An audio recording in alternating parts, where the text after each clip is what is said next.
Play. We All will right. Tommy about Paul, Joao Fonseca. Where should we start? We'll start with Tommy Paul. Played Houston, decided to stay home, did not make the trip to Monte Carlo. He ends up losing to Brooksby in a tight 3-setter. Brooksby goes on to win it all. I called that, by the way. Did you? Brooksby. I actually did. Brooksby beats Paul in 3. I actually said that. Impressive. Anyway. Impressive. Anyway, Tommy does not play in Munich or Barcelona either. So here we go. We got his first match on, I guess, European clay, we'll say. That Houston clay is it's more like hard true and, plays different, but, altitude, high bouncing. I don't know. I think we should maybe take a look at Tommy's Madrid results over the years. Is this normally the first tournament he plays, I guess, on European clay? Usually it's his first tournament of the first clay tournament of the year in Europe. Mm-hmm. Tends to skip Monte Carlo. But yeah, obviously made the semi-finals in Rome last year. Here we go. Got a last year he lost to Cerundolo in the third round. 23 lost in the second round to Safalin.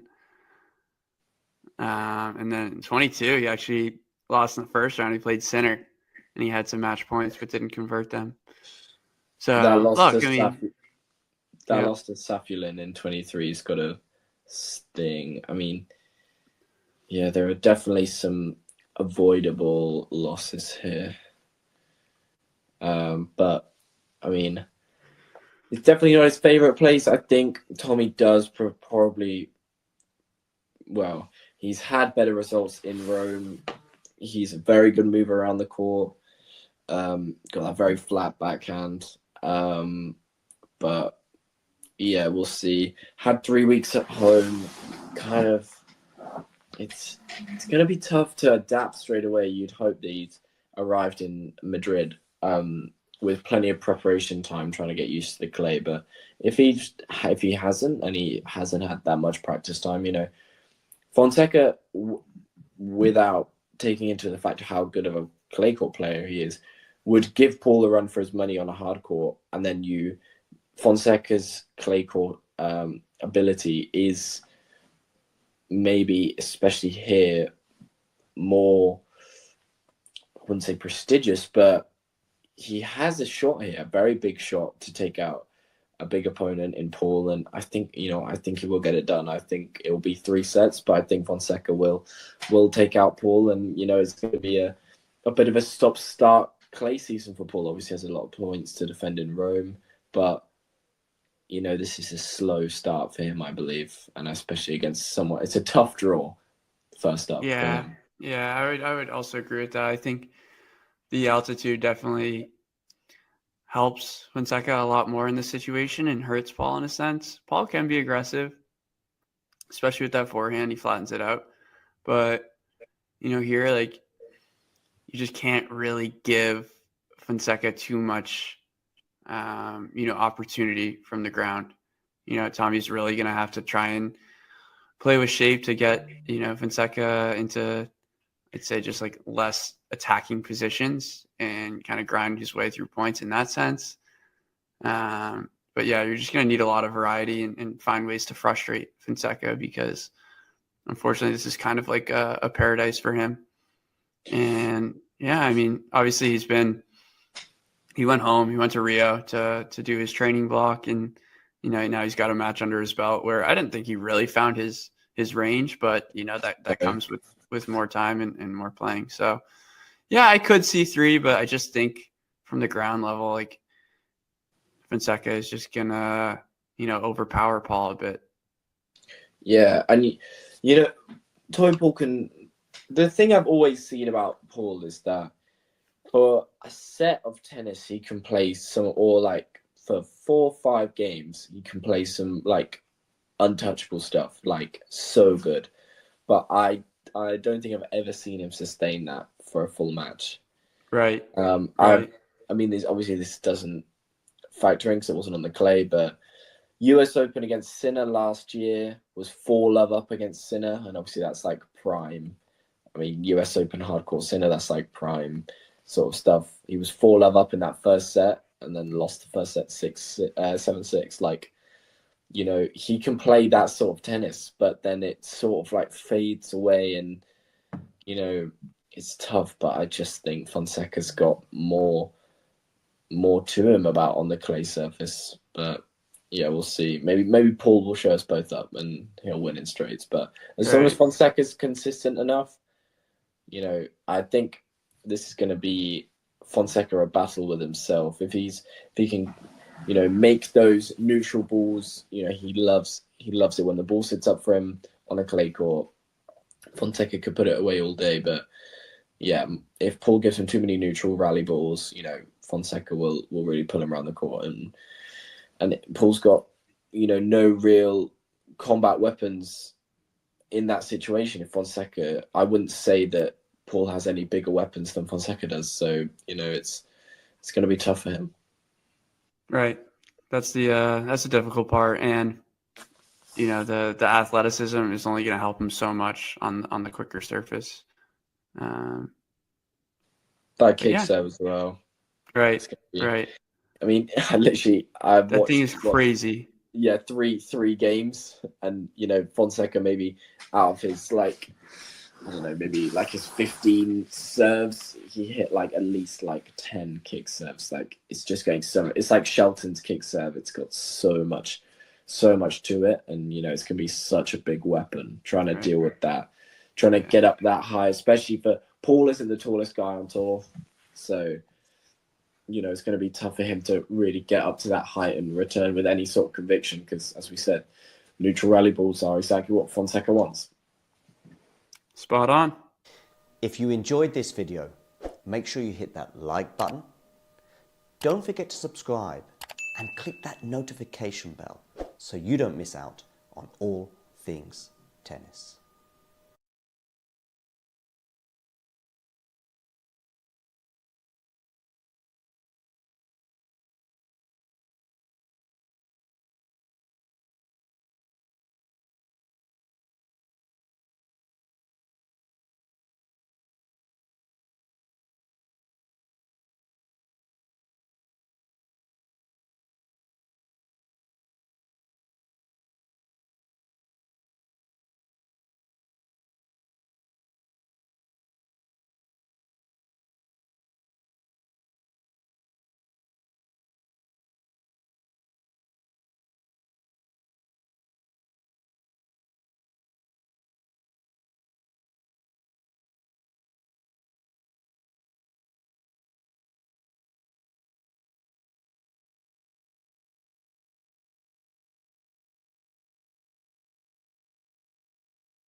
Clara Towson, and I'm a friend of the show. Boom. I am Francisca Jorge, and I'm a friend of the show. Perfect. Hi, my name is Susan Leemans, and I'm a friend of the show. Boom. Yeah. My name is Zainab Sammaz, and I'm a friend of the show. Boom. Hey guys, my name is Sasha Vickery, and I'm a friend of the show. Boom. Hi, my name is Lloyd Harris, and I'm a friend of the show. Perfect. Hi, my name is Jan Faria, and I'm a friend of the show. Boom. Yes. Take one. Well done. Hi, my name is Jasmine Paulini, and I'm a friend of the show. Wow, Jasmine, you got it in one time. Ready? Play.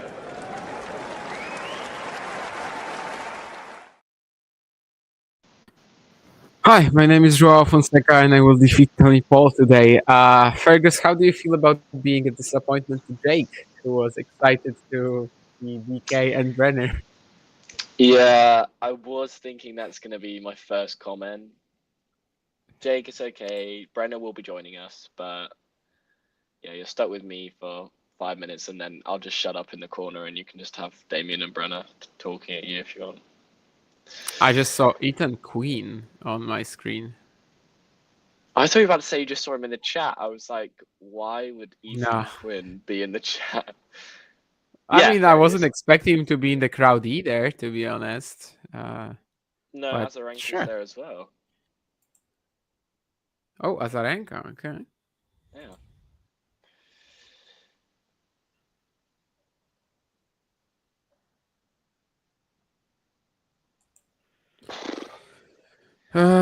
Yeah. Anyway, so yeah. Sorry, I was watching just that. reading what the producer is telling us. Okay. But yeah, Sorry. what are your expectations ahead of this one? I mean, Joao Fonseca must be the most dangerous unseeded player in the draw. Yeah, absolutely. Without a doubt, I think he's definitely the most dangerous unseeded player. You don't get many that are like him, obviously, especially on this sort of surface. This suits him down to the ground.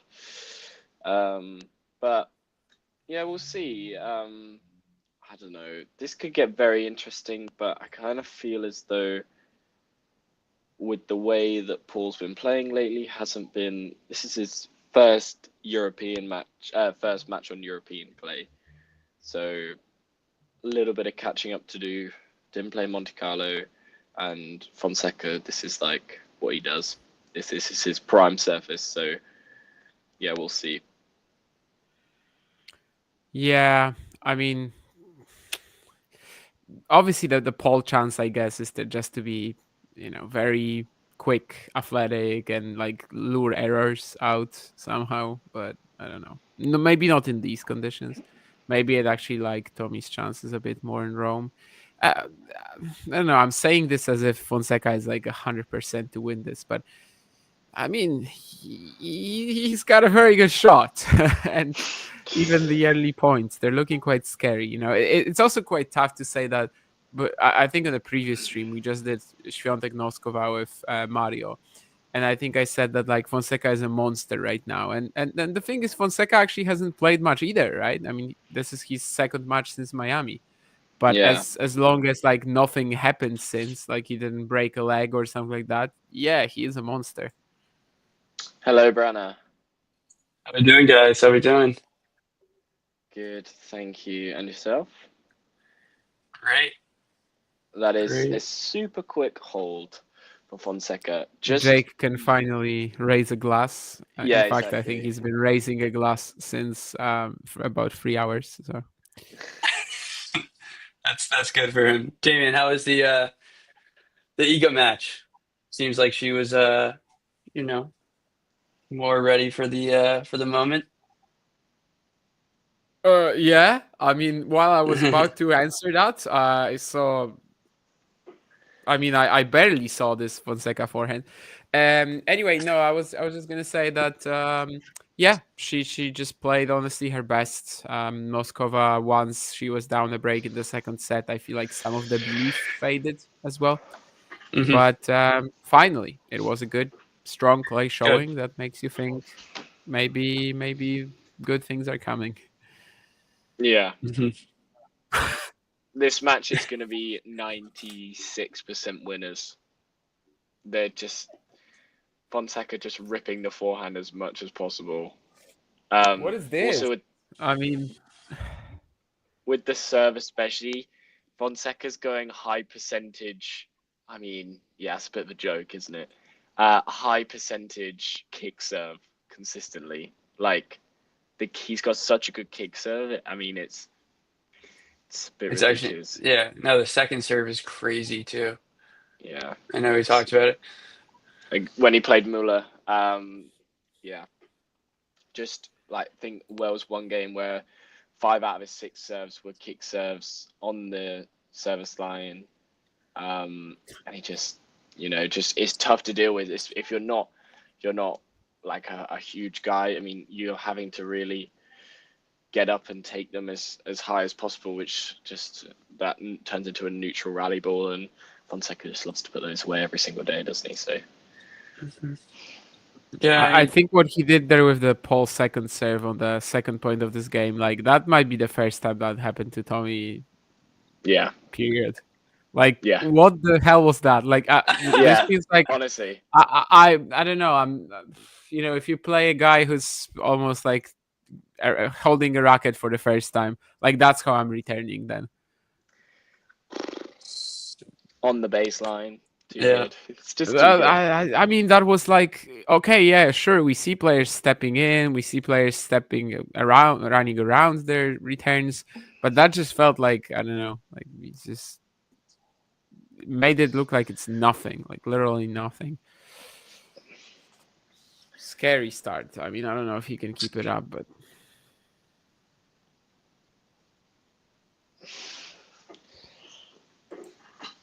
I mean,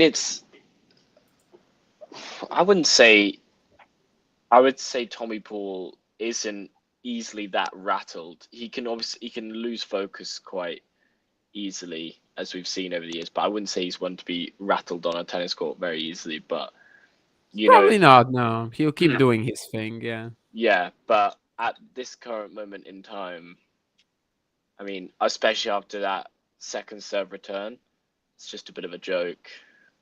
I mean, that forehand goes long, but yeah. Well, I mean, Fergus, we didn't give. I feel like in our preview, we essentially just gassed up Fonseca. Didn't really give Tommy Paul like his credit. He's gonna show up. He's gonna be there. Yeah. Yeah. He's gonna arrive on court and he's gonna play some tennis. That's pretty much. Yeah. That's pretty much it. Saves the 2 break points. Yeah. Yeah. Good effort for sure. Yeah. Especially the second one. I just wonder if whether, as you said, Damien, Fonseca can actually keep up this level that he's started with, as in like, because we've seen he can play ridiculous matches with like ridiculous sets of tennis, but we're yet to see him put it all together into one big tournament. Obviously, in Argentina, he won his first title and beat some pretty big names. Yeah, but there was a lot of BSing that week. Yeah, I mean, you have to wonder how that ADM match would have, like, if he wins against ADM in Miami, like what happens later. Also here, like there's a great chance to go deep.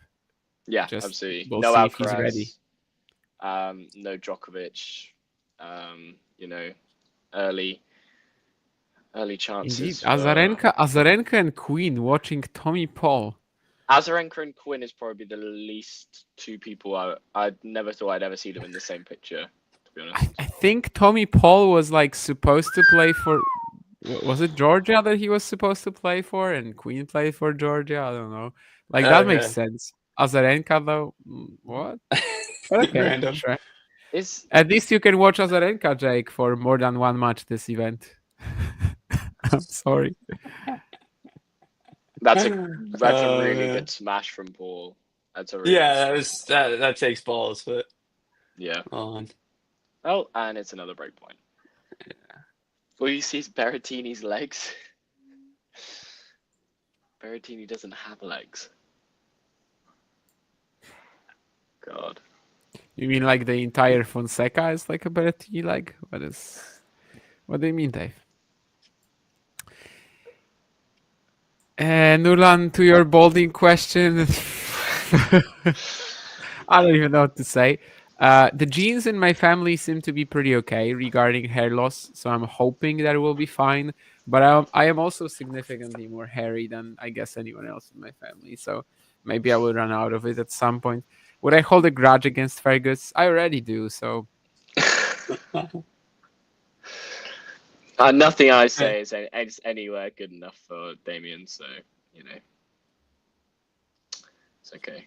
First opportunity to hold for Paul in this match. In this game. Very little I say Damien agrees with anyway. Merlan, so it's okay.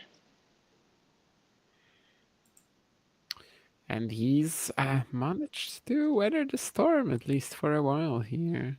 A few breakpoints come and gone.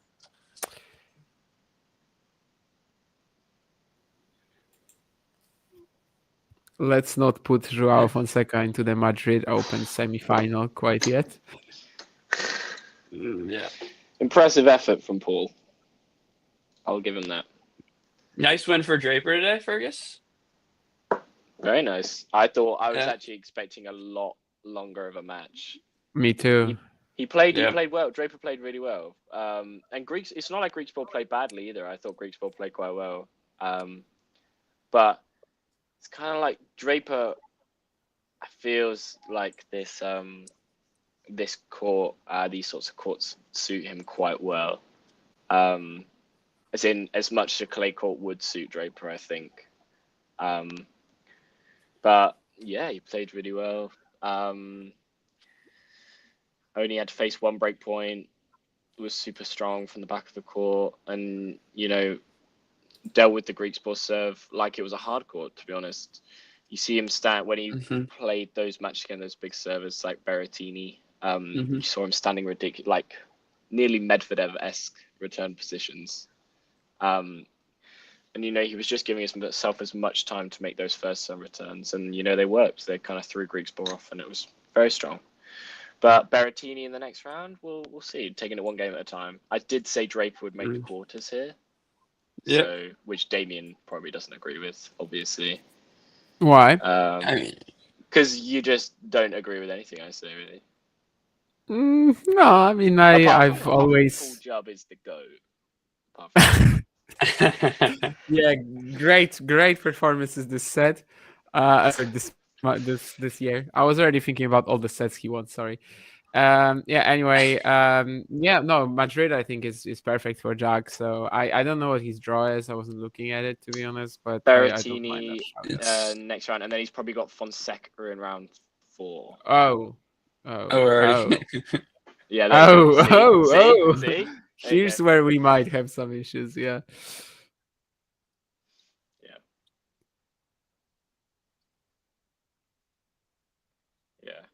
I think it was a unanimous decision that it would be Draper Fonseca in round 4, and then between Brenner, Carson, John, and I. But yeah, then I think it is a big toss up. Yeah, I mean revenge match, I guess. Just don't get bageled. Great. Sounds like keen they should get Riley Opelka on. I'm sure he would not be speaking like he was media trained. Yeah, I listened to a little bit of that podcast. Tiafo's a great guy.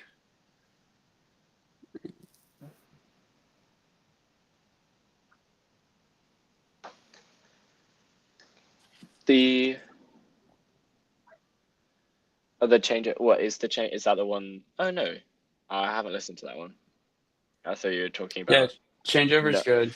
No major. It's a few pros ranked around like 800-ish. Wait, you know what's funny, Damien? Which I just realized. So I'm down in Vero Beach right now, and they have a little ITF tournament, and I didn't come till the other day, but Justin Roberts is actually in the draw. He lost first round.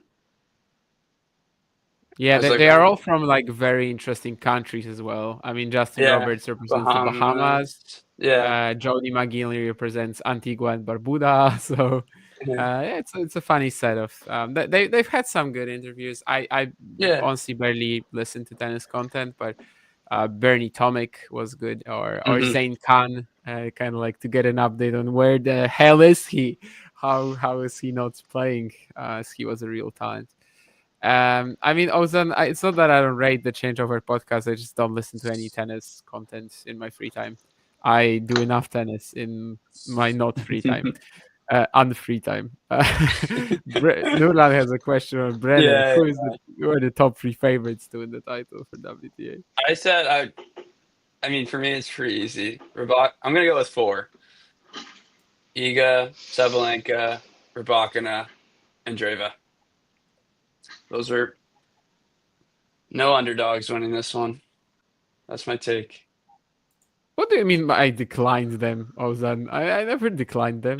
I did chat with them a bit on Twitter, but I don't think they ever told me to, do you want to? They didn't I invite would you on, probably Damien. say yes. I mean, I don't know what I would be talking about, to be honest, but no, I never declined them.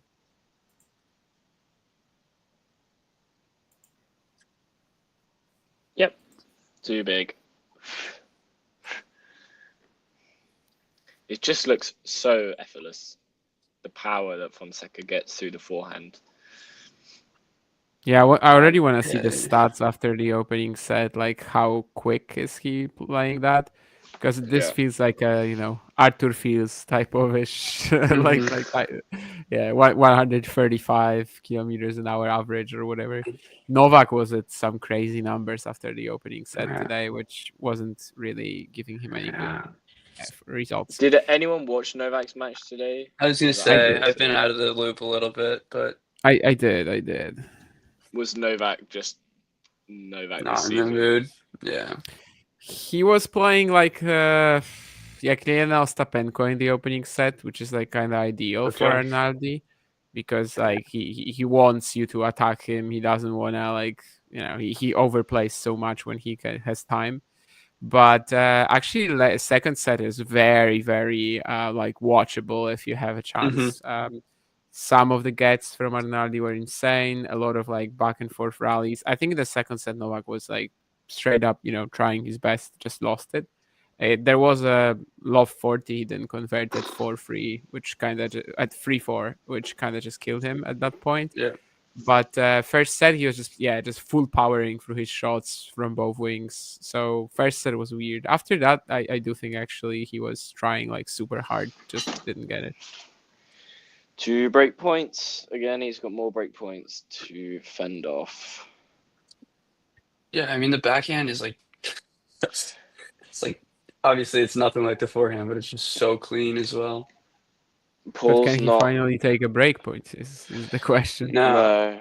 Paul's Why are you trying. missing that? He's trying to put as much as possible, trying to match the forehand with Joao, and then he's putting himself out of position, trying to run around the forehand, and then Joao's backhand's just giving him hell, trying to cover that space that he's created for himself. But there was an interesting point in this game as well, where Fonseca was slicing like 5 times. Yeah. He won it. You just try and saber that. I think I just missed. Hold on, unless it's this. If you're talking about the second break point, it was a TA's, but yeah, I don't think it was sabering. No, it was just like. So. Did you guys see the Norrie Landelus, where Norrie was stood on the service line and then ran backwards? Yes, I mean I don't really like that stuff, but whatever. I didn't. No. He was just trying to psych Landelus out, I think. What was the score when he did it?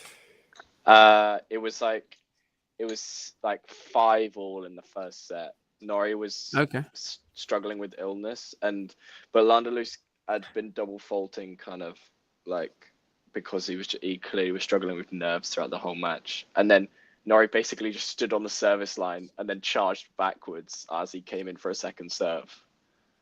It was real strange. But Yeah.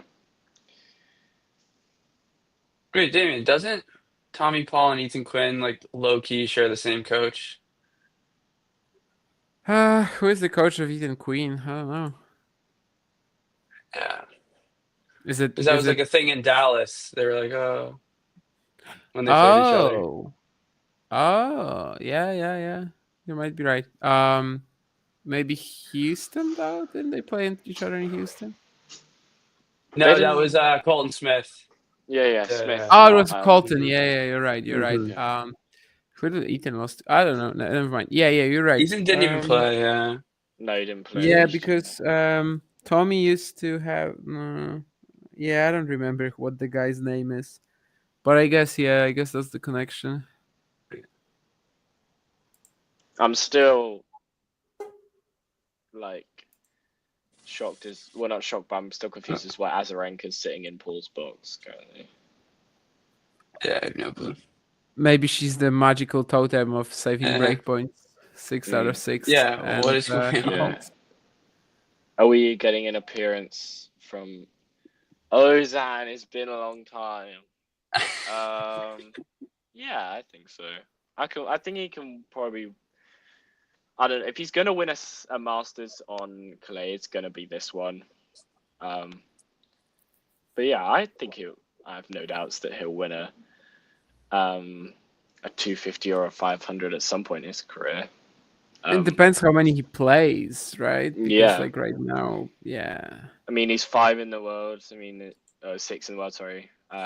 It's not like he's gonna be playing loads of 250s and 500s. And it seems like this season for his body, he's just trying to keep to the big tournaments and not really push himself into the in the other tournaments if he doesn't need to. So yeah, yeah, it depends. He won't win one this year, I don't think, unless, well, I don't know, who knows, but he could win Roland Garros for all we know, but I highly doubt it.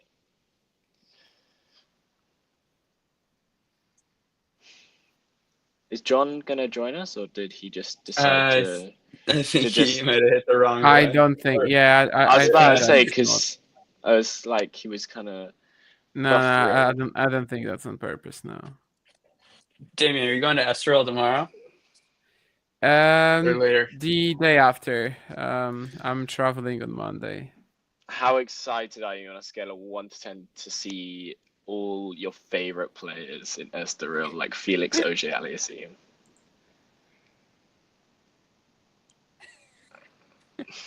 Sorry, I lost my internet for a second. What was the question? Oh, I said how excited are you to watch all your favorite players in Estoril, like Felix Auger-Aliassime? Oh yeah. I mean, someone actually asked me, Jake, I think, on the previous stream whether I'm excited, and I said no and gave a few reasons. Not for Felix, just in general, that I will be excited once I get there, basically. Felix, well, I mean, let's see. There could be some nice story, an underdog beating him in the opening round. Literally. Nurlan, you think Tommy Paul's gonna win? All right. Word. I mean, also, the problem is that Draper will not play Bostad or Gstaad. He won't. Yeah, he won't play them. There's just no reason for him to schedule like that. So it's kind of like the same with, Hurkacz when he won Estoril, right? And people were like, oh, so Hurkacz is suddenly winning a clay court event. How impossible that is. But actually, if you look at his draw, like, it was just pretty easy. And before that, he never played 250s on clay for the previous 3-4 years. So scheduling is like a massive impact on questions like this, especially with clay or grass, right? Because with hard courts, I mean, you're always gonna play some events here or there, but like with clay or grass, yeah. Damien, you were at that. Were you at that last year too? Yeah. Me and John both, yeah. Yeah, because Fergus, remember I was telling you when he played Jan Choinski, like round one. Choinski, yeah. Damien and loves pushed Jan him. Choinski. Yeah. What a match. I mean, he's more Polish than he is British, so. Actually, that German. might be a stretch. I mean, I guess he's German. 50-50. So he's more Polish and British than he is German, I guess. Yeah. I'm still waiting for the day that Damien makes a tweet about Yang Choinski. I'm gonna repost it like 5 times. I've done it It would never before. It's happen. just that recently his results are so average that there's nothing to do. Yeah. Nurlan going big as usual. Gigantic confidence. He didn't actually give me a prediction for Świątek Noskova, interestingly. So I can't blame him now for missing the prediction. I think me and Damien got this. Me and Brenner got this spot on. We both said Iga in 2 that she was going to find her form. I think we both said that. And I mean, that wasn't a crazy prediction, but I'll take it. No, it wasn't. But yeah, you got to take them all. I mean, yeah, actually, I've heard some very bad predictions this year, and that's not one of them. I don't think anything will ever beat Carson saying Navarro to win the AO. That was so left field. I don't know if you guys met Jack, who is like not contributing frequently right now, but he once, I think, had Veronika Kudermetova in the Australian Open final. I think that's one of my favorites. I'm the biggest Emma Navarro fan, so that's awesome, Carson. But not this time around. I had this amazing one at the French one year when I was like, why is nobody talking about Daniil Medvedev to make the final? I mean, he just played an incredible match against Kecmanovic in the third round. Why is nobody mentioning him? I mean, yeah, it looked like he was about one of the contenders. And then Cilic kills him in like 1.5 hours, maybe. What year was that? 22. 22. So the thing is that in the top half that year, there was everybody. There was Alcaraz, Zverev, Nadal, Djokovic. And in the bottom half, anything goes, really. And he for a second, he was looking like the biggest contender. But the funny thing is that after I tweeted that, that much happened. And, I had to take it somehow. I think I said something like, well, that was fun. I'll show myself out or something like that. I had to get out of the situation, I just hope I delivered good content to people on Twitter with that prediction. Yeah. Too big. I'm asking the same question, Ghosty. I have no idea why Ranker is in Tommy and Paul's box. 3.9 return quality from Paul in this match. I mean, you can read into the Fonseca number as well, yeah. Yeah, you can read into it what you want, but Fonseca currently on 9.2. That's such a good serve. Yeah, such a good serve from Paul.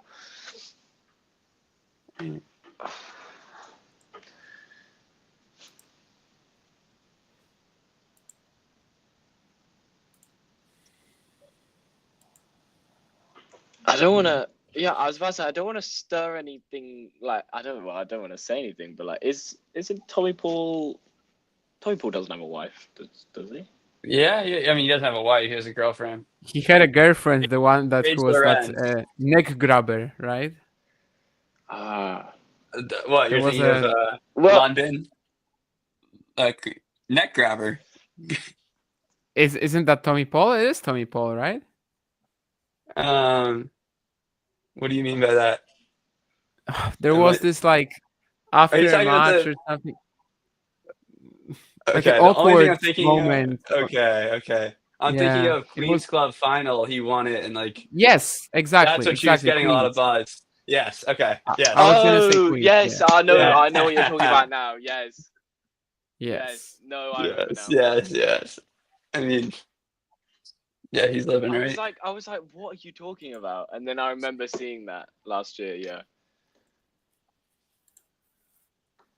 So to answer your question, yes, he has a girlfriend. I don't know. Yeah. Okay.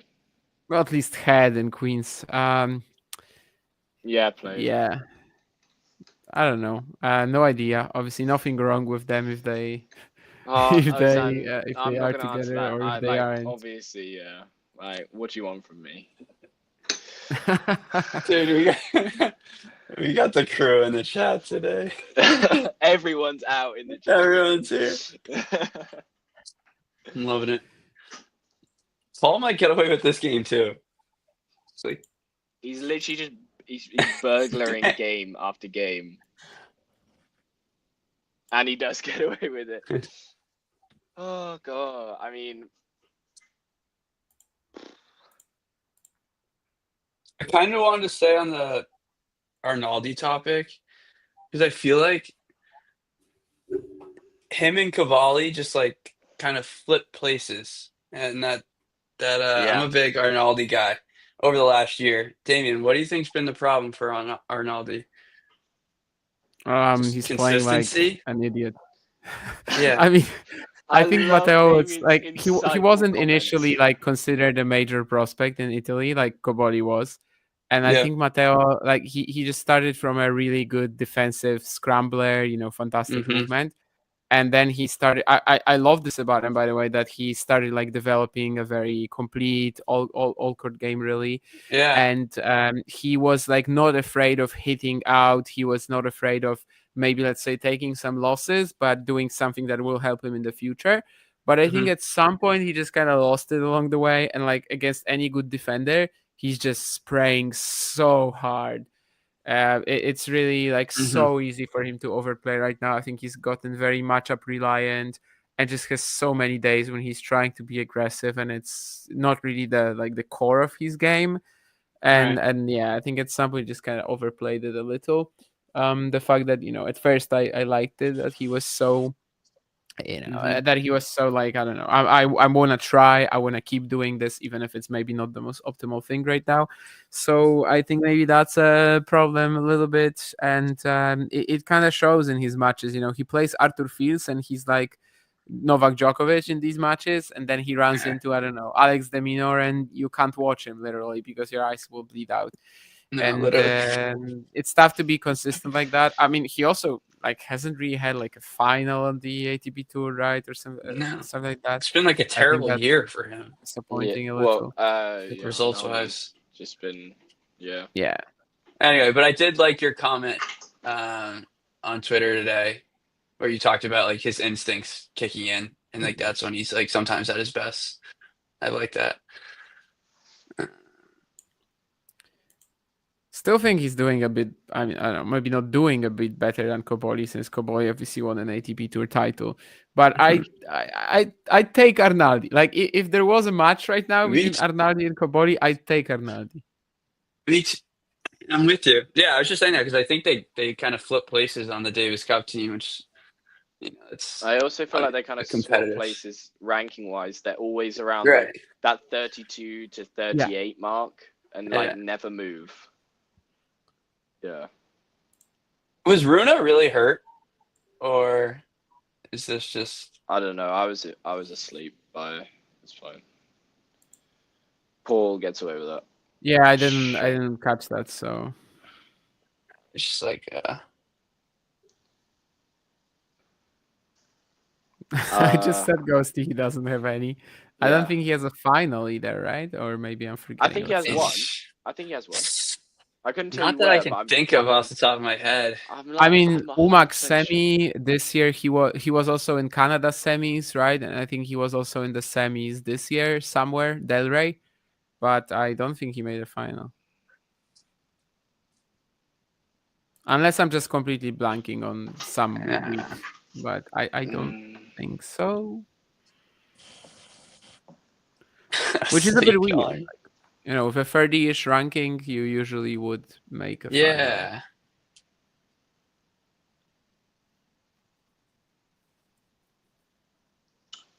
Well, anyway, this draw is, opening up for a lot of people. No. I didn't see this coming. Yeah, no finals or titles for Arnaldi. Confirmed. Was Nori bossing today, Fergus? Bro, Lehechka ran out of ideas. Nori so ghosted in the third. So good. Yeah. 9 points dropped in the third set. That's 2022. Are you serious? Nori. Yeah, 2022 Nori all over. Dude, Lehechka is such a... All right, Deuce. Literally like a light bulb. Like it flicks off and he's just gone. Yeah, it's insane. Yeah. just so strange. It's what he did in Indian Wells as well when he played Norrie in Indian Wells. Literally was so good first set, flicked his switch, and he was just nowhere. I mean, right. obviously, Let's see. after we've had all these issues on the pole serve, it would be kind of fitting if Fonseca just lost it here. And on this deuce point, Agreed. Tommy did a lot of stuff right. Wow. Yeah, great point. Point of the match The so far. agility, like he's a gymnast. It's insane.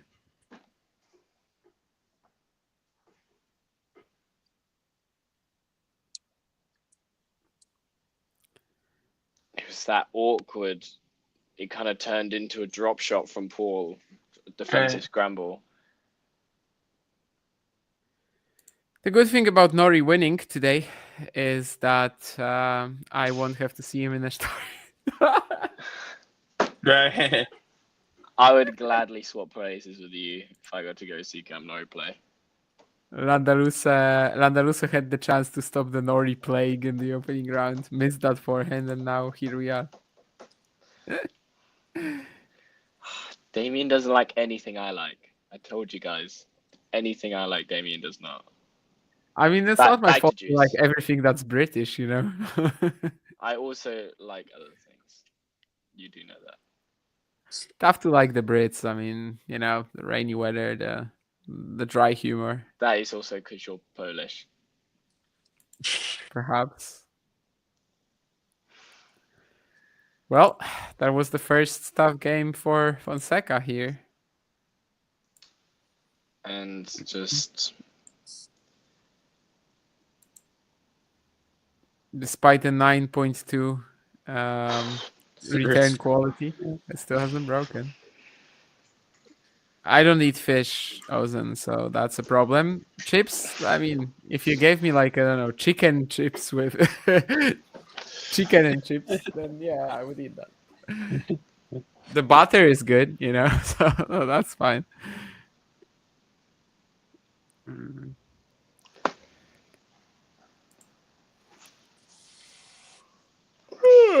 Enough with the banter. Time to break, Joao Fonseca. Can you do it? Seriously. Or is Tommy Paul going to just find some? He's going to serve save 4 more break points. It's possible. What? Did a cat just walk across your screen? I have 2 cats in this vicinity. I love to complain about the weather and drink gin.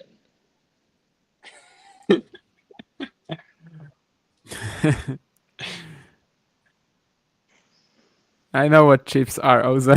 I mean, don't worry. Fish and chips is a popular dish.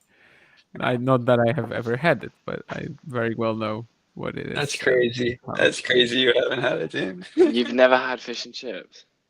No, I mean, I don't eat fish. What's the equivalent of like fish and chips in Poland? No, I'm just laughing because some people say that the national dish of Poland is now kebab. I don't know. I mean, I don't think we have any Poland-specific fast food, really. Fish and chips isn't fast food. It kind of is. Fast-ish. Quick to make, I guess. I mean, it's not something you're gonna make at home, really, right? It's something you're gonna get. You know. Is that an immigration joke? Yeah, what is the score in El Clasico?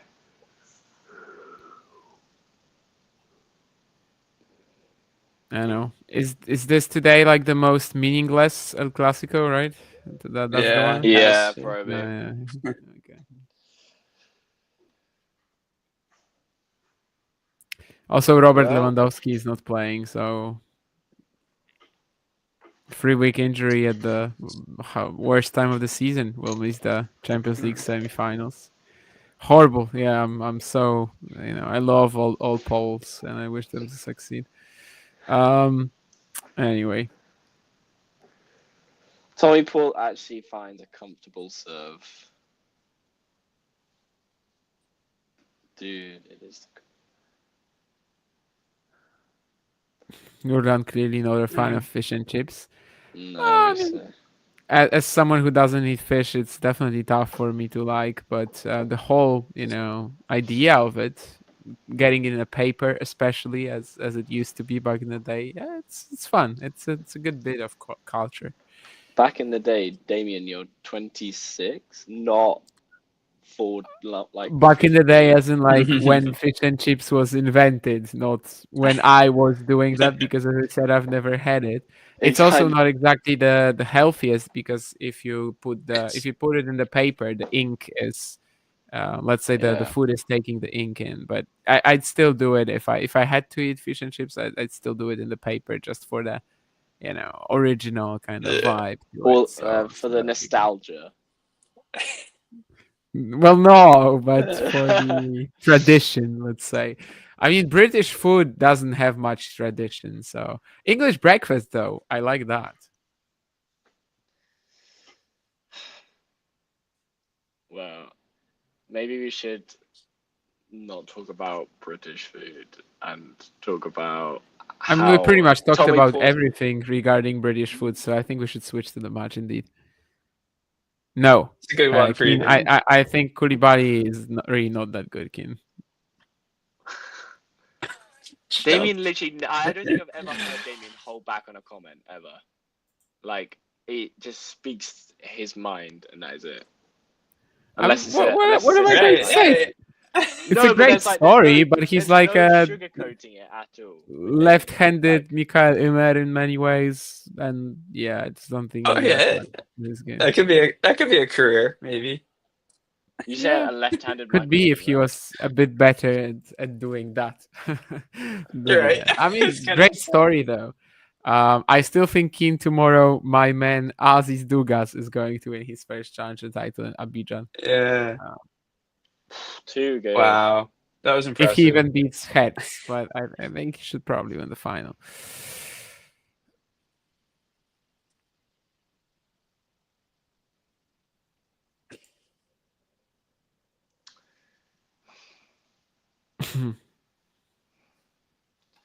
Damien, I hate watching, or I don't even watch him anymore. But Nico Mejia, is that how you pronounce his name? The Colombian. Yeah, Mejia. I think he's just so frustrating and annoying. In terms of his body language, or I think everything. Okay. Yeah, a lot of people have that opinion. I do have some sentiment for him because he, like last year when he had this amazing point in Mexico, and he basically texted me on Twitter to check it out. Really? And I was like, oh, that is super cool. And the guy also said, like, this was a point when he hit two tweeners in one point, and he says, I know it's altitude, but check this out, man. And I'm like, what the hell does this matter? I mean, you hit two tweeners. Like, what do tweeners have to do with altitude? So the guy's super nice, and now I kind of can't hate on him. But I do think he does really well at altitude, mostly because he was just born in Colombia, has so much experience, and he is able to like have that over the other players, right? He is able to control the ball much better. But yeah, I mean, I've heard these opinions that to me, like his behavior on the court, I don't really care about it. I never cared about it. But I've heard people say that it's a little annoying. Yeah. Okay. Do you two have anybody in the top like 20 that you actively avoid watching their matches? You know my answer. Yes, he's gonna say FA probably. Yeah. Also, the guy I'm watching today, like Tommy Paul, I barely watch as well. Really? Taylor Fritz, I barely watch. Like, I don't know what it means actively. On Americans. But no, but they have to be. Yeah, I mean that's kind of how it works out here. But that's not that. I watch Shelton, for example, right? It's not. It's just the play styles really like don't suit me whatsoever. I don't actively avoid as in like if they're playing an opponent I want to see them against, then sure. But I'm not gonna watch them against somebody I don't care about or something like that. So yeah, I guess these two plus Felix, yeah.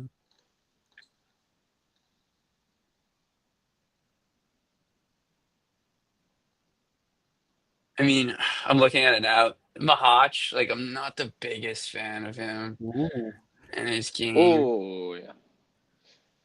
Sorry. Controversial opinion. Awesome backhand. Maybe boring dude. I don't know. You don't watch it for the shorts. If you're gonna watch, Yeah, if you're gonna that's it. watch a player for the shorts, you gotta watch Runa. Like it's a contest who gets them shorter between Runa and Mahach. Like they're just. I think it's Runa mainly because the fact he pulls them up before he returns serve. Like it's a bit ridiculous. Oh, double neck cord, lovely. I agree with Kian. I unless Zverev is playing someone I want him to watch, I don't watch Zverev. Yeah, for some reason, I tolerate him, but like I understand that his game has a lot of the issues that a lot of the things that I usually like don't dig in others' games. So I remember the AO final. I don't think Damien would rather be doing anything else than watching the AO final. Sinner versus there Zverev. was something worse. The U.S. Open final last year, that was worse. Well, Fritz. I didn't Sinner. even watch it. I didn't watch it either. Well, I was at work, but that was. I didn't watch it either. Just like miles difference. Damien, what American has the best chance to win a major? Let's say we'll cap it at the next if it was the next 7 years. ATP. Yes. Is it Shelton now? Like, it's gotta be two. I think there are two answers, like Shelton and Fritz, and you basically have to think about which one. I think there was a time when a lot of people would have said Sebi Korda, right? But right. Oh, I think I've had this conversation like 17 times. Like we all know how this conversation goes with Korda. Like I think we're past that point where we can include him in the conversation. So you're basically thinking like, can Fritz just find a tournament where there's no Sinner or Alcaraz playing very well, and he I don't know just kind of has that things come together for him or not. So my answer personally would be Shelton, but if somebody says Fritz, fine. I mean, I'm not gonna disagree with that. Shelton. If you asked me like 2 months ago, I would have said Fritz, but Shelton. I wasn't on the Shelton hype train, and now you're on. I wouldn't say I'm like firmly on, but I'm about to sit down. Okay. It was the match against Colvin Wong in Miami, right? Or the one against Borna Goyo in Madrid. Yeah, I get that. Madrid, Munich. Yeah. Yeah, I know. Then we would be having totally different conversations. I mean. Yeah. Oh, and then he does it again. In Monte Carlo, what a performance! Yeah. Thank Golly for that. That's what I'm saying. He's just getting away with daylight robbery. Yeah. That's what he does.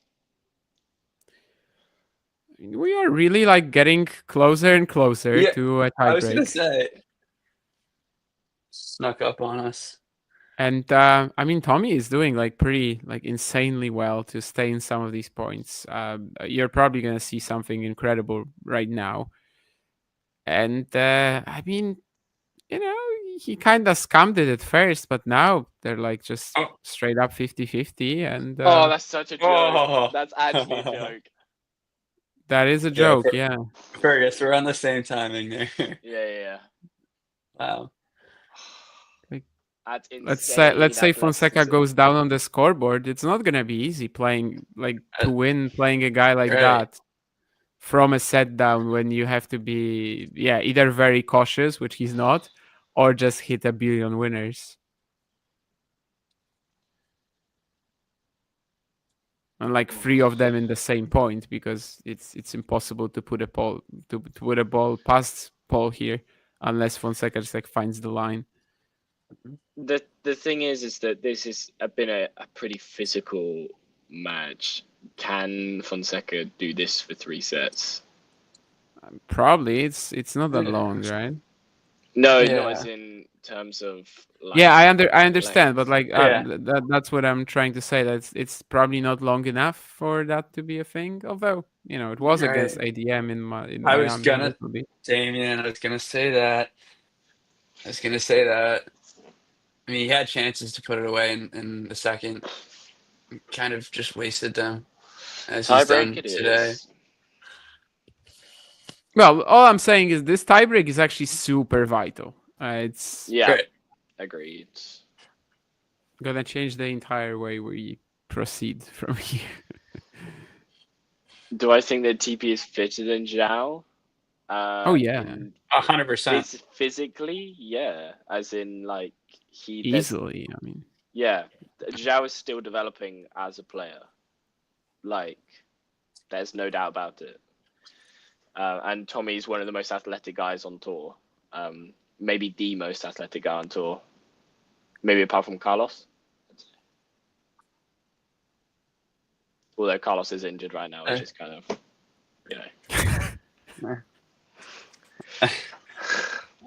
No, I'm sorry. I mean, that is just Jake told me to. No. I wasn't sure if you were going to. I didn't I see it actually earlier. didn't spot that comment. Yeah, I didn't either. I had to I'm go so read it. glad that you brought that up. Can you imagine Nerlan on stream? Oh my god. That'd be rough.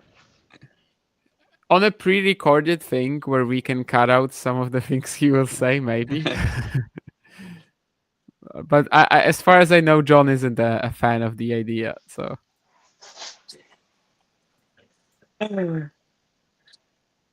I honestly don't even know what part of Fonseca's game.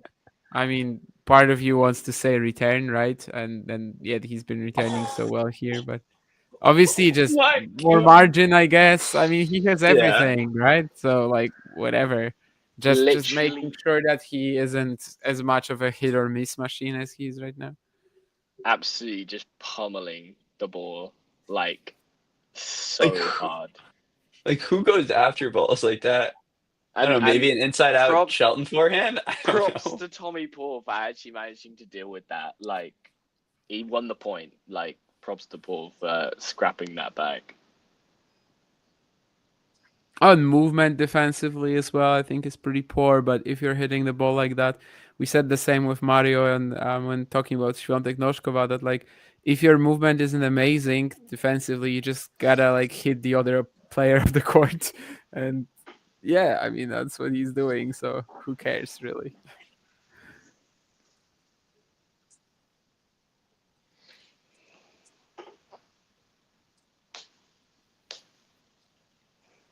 Yeah, I really want to see that stat screen at the end of the set. The speed of the shots, especially.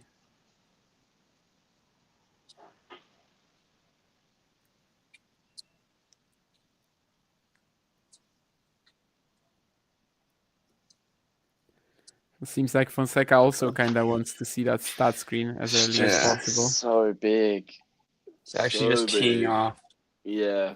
No thought about missing or anything like that. Just completely going after it and making it. I mean, eye tests, there's nobody on tour who hits bigger. Like, literally nobody. Yeah. I don't know if somebody else can do it. Like, it probably, like, physically, yes, they're capable of that. But nobody else plays like that.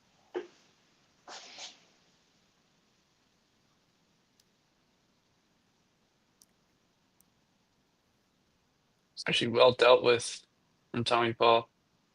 Taking that return early. Yeah. Still in the tiebreak. Just about.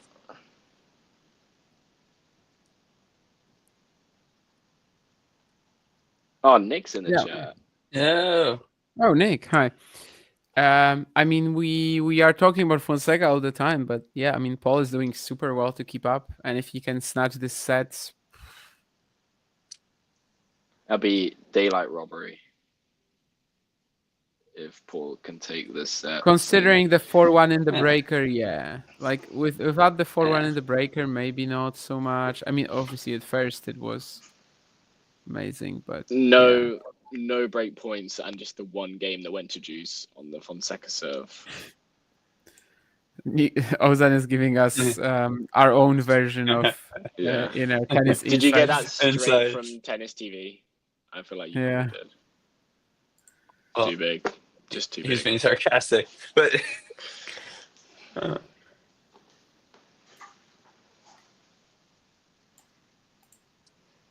yeah, how is it a Navarro match? Matter.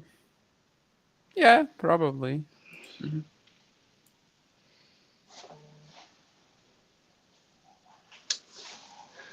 Wow, looks like that's going 3, Nick. Let's go, Emma. Find a way. And of course, I remember Fernando Gonzalez, and yeah, I mean that must be on the more canon forehands. I still think Fenya needed a little bit more, I don't know, like setup for it.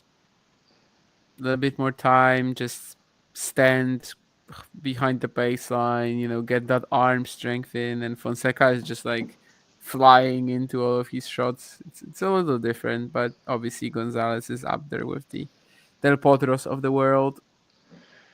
And it's funny because when you look at Del Potro's forehand, he's not like jumping into these forehands like Fonseca is. It was just pure power from the floor of the forehand side from Del Potro. Whereas Fonseca's obviously a lot smaller than Del Potro was and is literally just unleashing his whole body weight into the forehand. I mean, the new era of open stance forehands is it's like way closer to a Sinner than it is to a Del Potro or to a Gonzalez or to a Santiago Giraldo. Like these power players from the past, they don't really have similar technique. Well, I mean, 2 set points for Fonseca, but doesn't necessarily have to be smooth.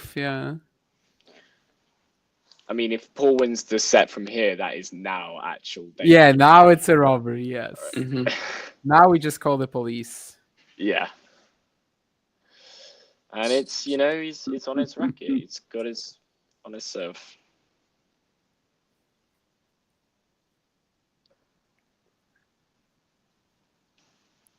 I'm gonna cover the score in case it comes up before. I think we're a bit ahead of it.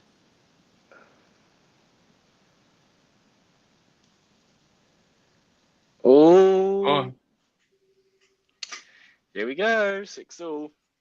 I mean, this is starting to smell like that's the minor match again in Miami, just an opponent who seemingly is getting just overrun by the Fonseca truck, is competing so well, and then might actually take it.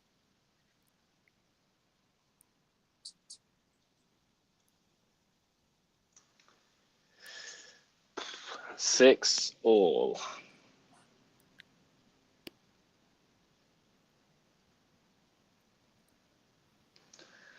We mean robbery in a very loose sense.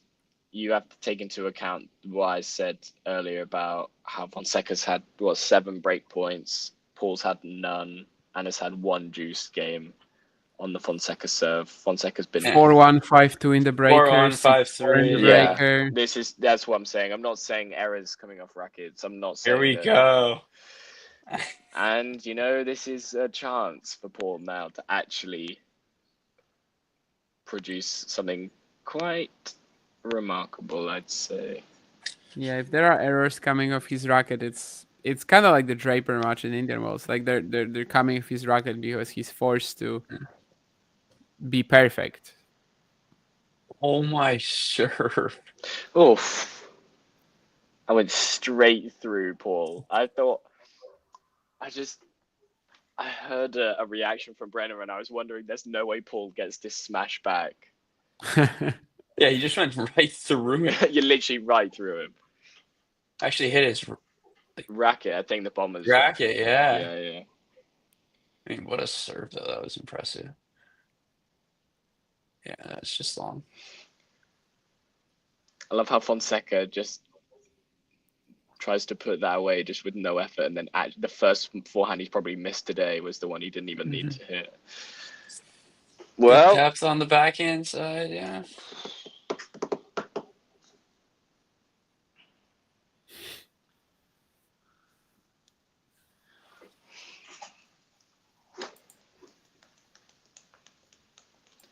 Damien is smiling, so I know what's coming. Mm-hmm. Do you? Or maybe I do. Maybe I do. Well, Yeah. that is I quite called him. remarkable. That is quite remarkable. I mean, that's like the conversation we'll have with Margin. Like you just I want to see the stat screen so bad. The inexperience is coming out. Tommy is competing remarkably well, really, to keep himself alive in this one, and he's done it. One more like this point one. won by Fonseca still in this set, but obviously it was quite tight regardless. I mean, the stats honestly don't even look that different. 18-17 for Fonseca, 17-10 for Paul.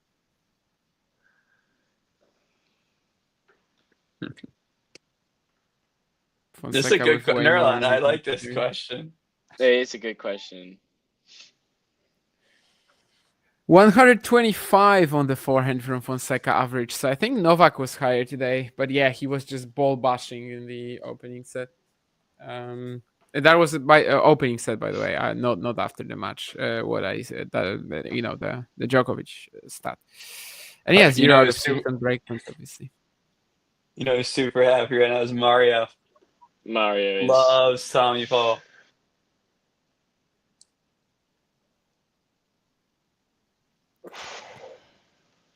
Yes, Nurlan. That one question means that you can come in onto the show soon. No, don't listen to me. That will be purely up to Mr. John Silk's decision. Anyway, to the question, I mean, well, Sinner was definitely worse than either of them at 18. Yeah, I was about to say Sinner's definitely last. Between the other two, how different are they, like, in ages? Like, where would exactly Alcaraz be now? It's like 18 months, 18 years, 9 months. Yeah, 2021 Alcaraz, 2022 Alcaraz. Yes, like the beginning of 22 Alcaraz, I guess. Yeah. Well, that was already very strong Alcaraz. So. Yeah, I mean, he won the US Open that year, didn't he? So. Yeah, and he made the semis in Indian Wells, won Miami. Yeah. He won Madrid, didn't he? Well, won Madrid, won Rio. So Fonseca has some big shoes to fill. Like, yeah, unless he wins. If Fonseca wins Madrid, and which he's in a bit of a hole right now, probably going to need to pull something out of the bag, and wins the US Open, then maybe we have a conversation. But at the moment, it's Alcaraz beats Fonseca. Yeah, Fonseca needs some major results over the next 3 months to catch up to Alcaraz at 18. Yeah, he might get it, but obviously, we'll see how he deals with losing this set. I mean, these percentages can be different, no, Keen? Or are you talking about just one percentage? Just like combining these two. That's a good question. Well, who's more likely to win a slam this year, Zverev or Djokovic? I think it's Zverev, but I can't really say that someone's saying. No, Djokovic I know, but that's just sort of like another hypothetical. Yeah.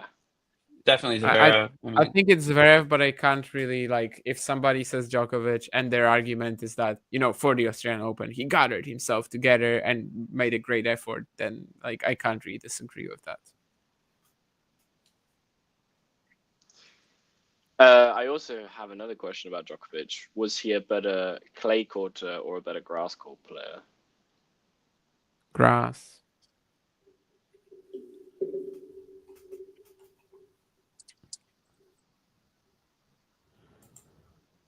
I'm gonna take Brennan. Is that even a? I mean, is that a really Yeah, no, a no. conversation? I think that's a fair question. Okay. I think it's a fair question. Just, I feel it's a little bit. I would say him only winning 3 French Opens is down, obviously, to Rafa. But yeah, I feel like okay, maybe that was a bad question.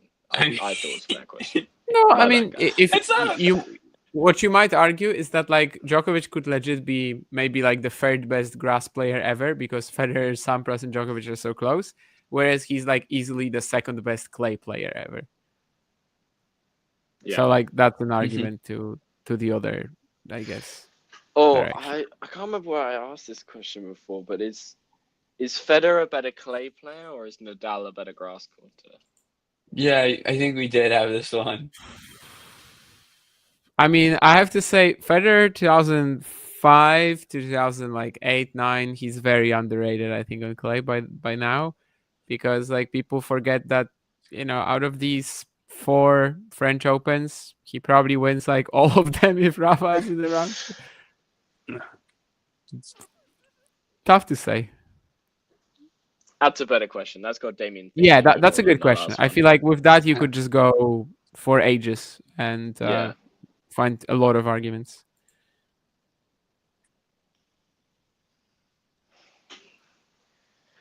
No, Keen, it's like a very, very different play style. I mean, Berankis is just like a early ball striker, you know, very aggressive, hit or miss player. I could ask Damien a more Albot is cursed question now. a dwarf. In who's a better clay courter, John Isner or Riley Opelka? Oh. I mean, Riley made the Rome semis.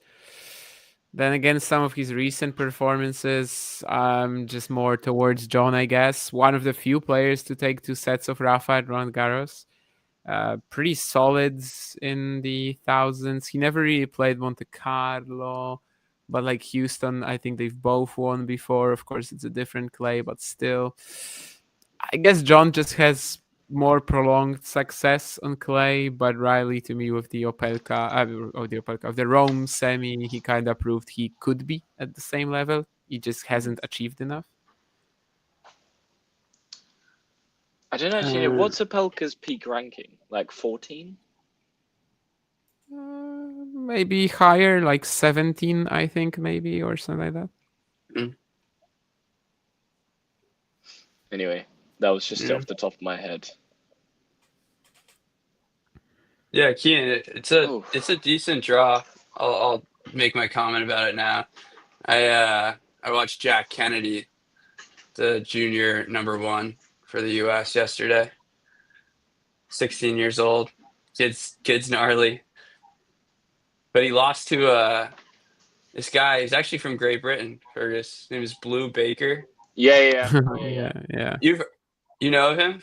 Mm-hmm. Played some He's challengers good, last year. Yeah.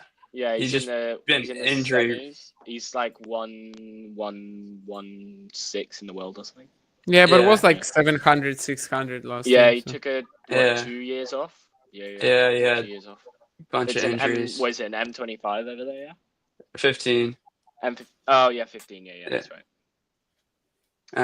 Yeah, I guess he's like been living down in Boca, and they have this like, it has nothing. It's like a futures little like weekend event that like goes on every weekend of the year, and he's kind of just been chewing those up over the last like year and a half, and now I think he's feeling better. They do have the tournaments that like they just happen literally every single week, in the one places. Like there's like a solid 2 months where in Egypt they just have M15s every single week. Oh yeah. This isn't even like ITF related. It's like UTR. Oh right, okay. Yeah, but yeah, this week. Yeah, I mean he should have a good shot to win it. He's playing. Who's he playing?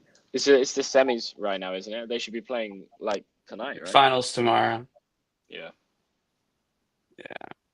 Kian, I don't agree with the Pelka's comments. I see where he's coming from, but I don't agree with his comments. I mean, in terms of just what Keen said here, so like that they are failed singles players, that's not really an opinion. Like that's just fact. Nobody grows up to become a doubles player. Like you don't. That's not something you tell your kid at 10 years old. Everybody wants to be a singles star, and then you take a different route. If somebody thinks that that's a reason to eliminate this brand of the sport, I can't say that this opinion is not valid. I think we should try to maybe go the other route and try to at least promote it for the first time. Actually, do it seriously. The Bryant brothers wanted to be doubles players. I mean, they still had singles careers, and then when that didn't pan out, they went even harder into it. But I mean, sure, I guess 5 pairs of twins that play tennis, you could argue, yeah, like Hunter and Yates Johnson. I think they maybe wanted to be doubles players or something like that. But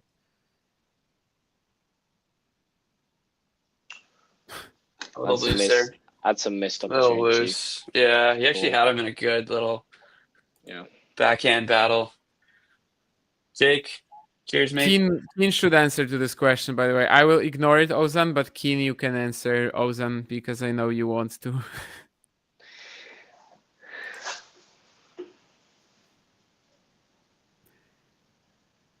Oof.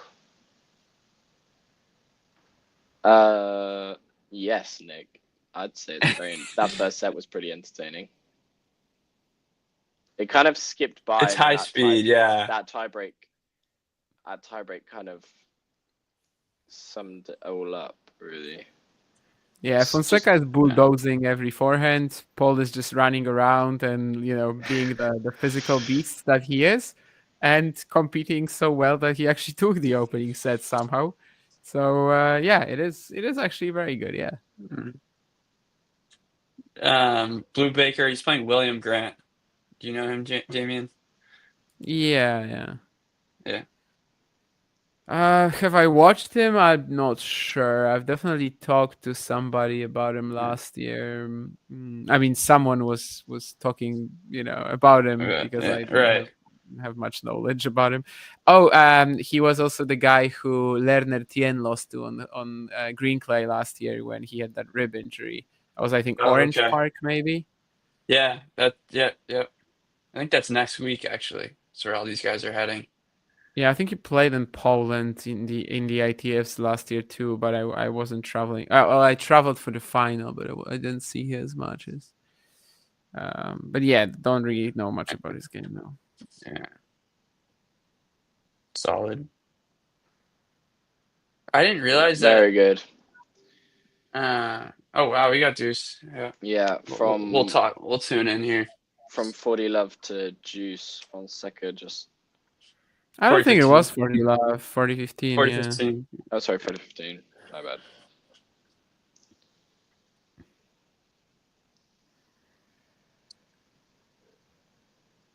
I just realized that I wanted to switch off at midnight, but I mean, if this match is going free, can I really stay away from it? You gotta stay there. It will make watching the Guangyu final at 4 a.m. a nightmare, but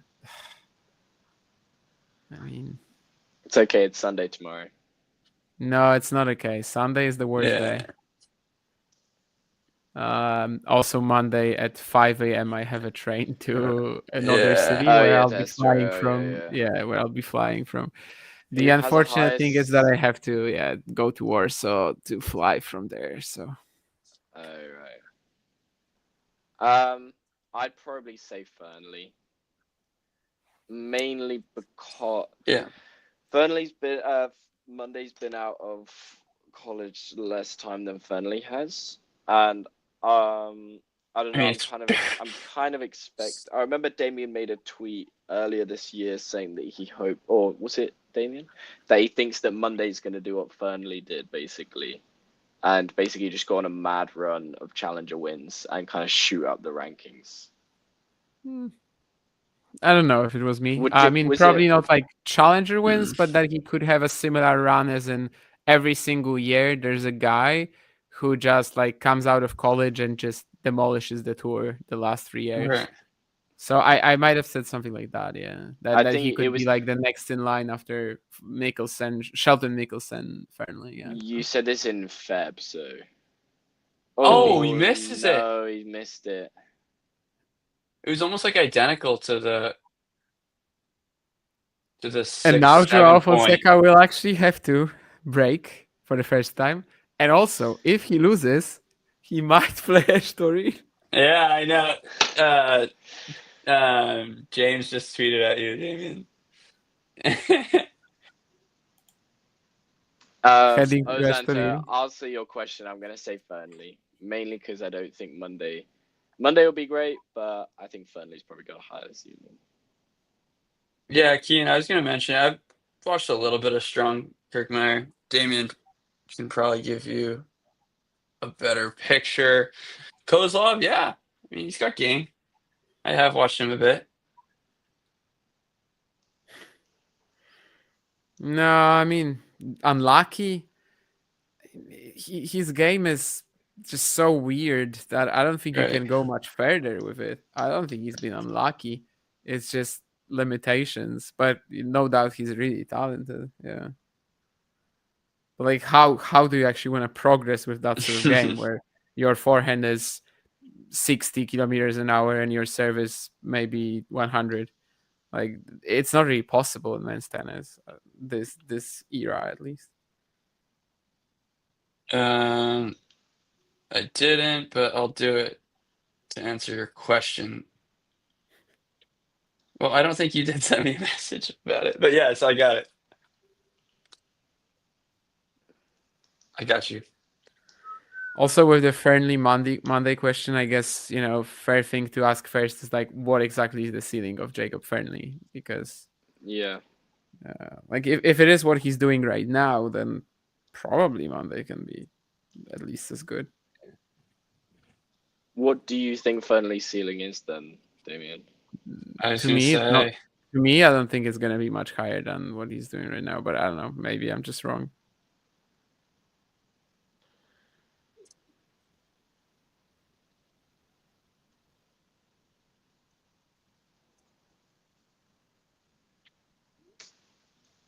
Hubert Hurkacz did okay. In what context? I actually didn't watch the match. Bonzi, oh my god. What a volley from TP. Yeah, great volley. Was 6-4, I didn't really 7-5. expect. Yeah, I mean, I expected like maybe a breaker, but honestly, Hurkacz hasn't been the same ever since what was it, that injury in Tokyo? Wimbledon, maybe you could even. The injury, and yeah. For Feast in was it round 2? I still don't know what you're talking about, Nick. Serve versus forehand. Someone made a tweet that I actually didn't mind in terms of when you take on new coaching, like it's almost like he lost his biggest weapon, the serve. I mean, I don't know if he's like played enough to really for us to say that's true, but he had one good event Hubie in Rotterdam, and it was really good. Like he almost beat Carlos. He was looking awesome. Yeah. Sorry, say that again. I missed that. No, I was just saying that Rotterdam, he was like, he was back. Yeah, he was really good. What happened later is a mystery to me. I guess now it's like kind of, play a lot of matches, get stronger physically, get rhythm on clay, and then just hope to be back at his best on the only surface he can ever win a slam on.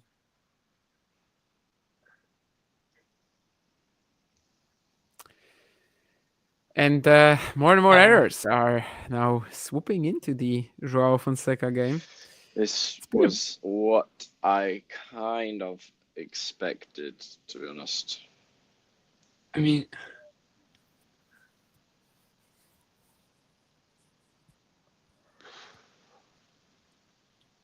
Yeah, you lose the opening set like that.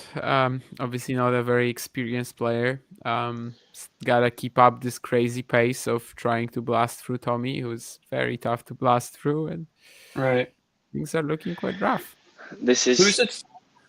I've Sorry, been go on. thinking about this the whole stream. Who's a tougher or like more annoying player to play against? ADM or Tommy Paul? Diminor. I'd rather play Deminor actually. You'd rather play Diminor. Yeah. I think Paul is like less pure defense, like it's a little more Right. active. Right. He's gonna be closer to the baseline, and he's gonna also like fire back a bit more, got a bit more quality on the shots. Mhm. I think Yeah, I'd do better against Deminor than Paul, yeah. Yeah, but that's not. Okay. I'd still. I mean, I'm still not more really for- talking about. Yeah, I Yeah. think it's just a little more, I don't know, imposing. And Mhm. someone like, I don't know, like Roger Federer would hate playing Tommy Paul. Whereas against Deminor, he'd win 25 times.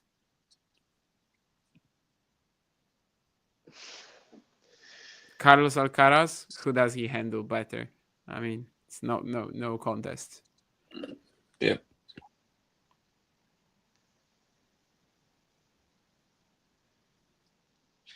It's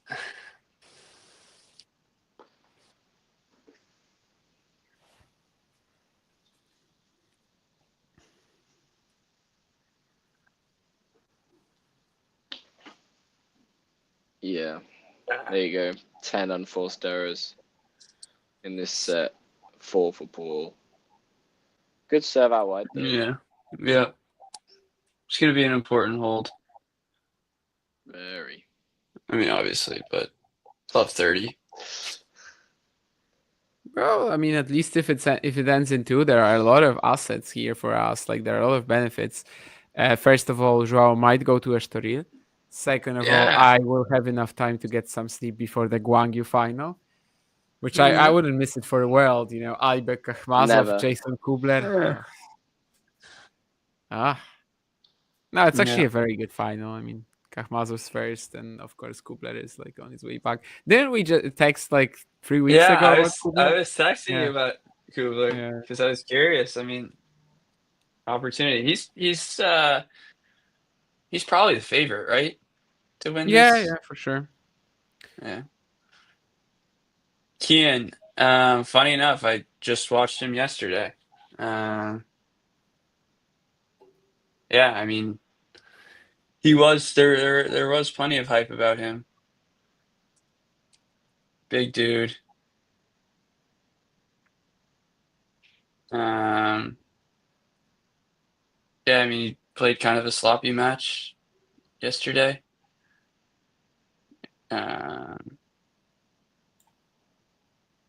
One of like the most winningest players in Michigan history. But I don't know if there's too much upside.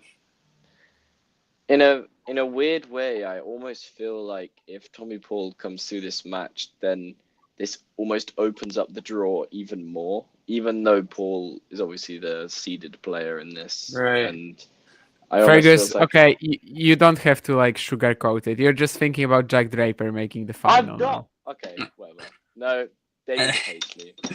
No, it's actually a good point from Danny. I mean, I didn't even think about the area of the draw we were talking about. Also, is that Opelka match over? It was a breaker last time I checked in the first, but it's probably gone. Karen took it in the someone- second. Yeah. Well, straight sets. Yeah. 2 tie breaks. Was it? Oh, 2 tie breaks. Could have guessed that. Unfortunately, Ghosty, I don't have that much luggage that I can take, so I think I'll have to stay with my usual towel and usual undies. Well, then, Keen, I'm afraid that he is probably gonna beat Alex Barena tomorrow, but Maybe not. Maybe he'll hit himself off the court. I don't know why you despise him, though. I mean, it could be pretty fun. That 5-setter with Taylor Fritz years back, that was good. Damien, if there was a quiz of naming every single great volley. That was awesome. Yep. If there was a quiz naming every single member of the top 500 ATP ranking, could you name all 500?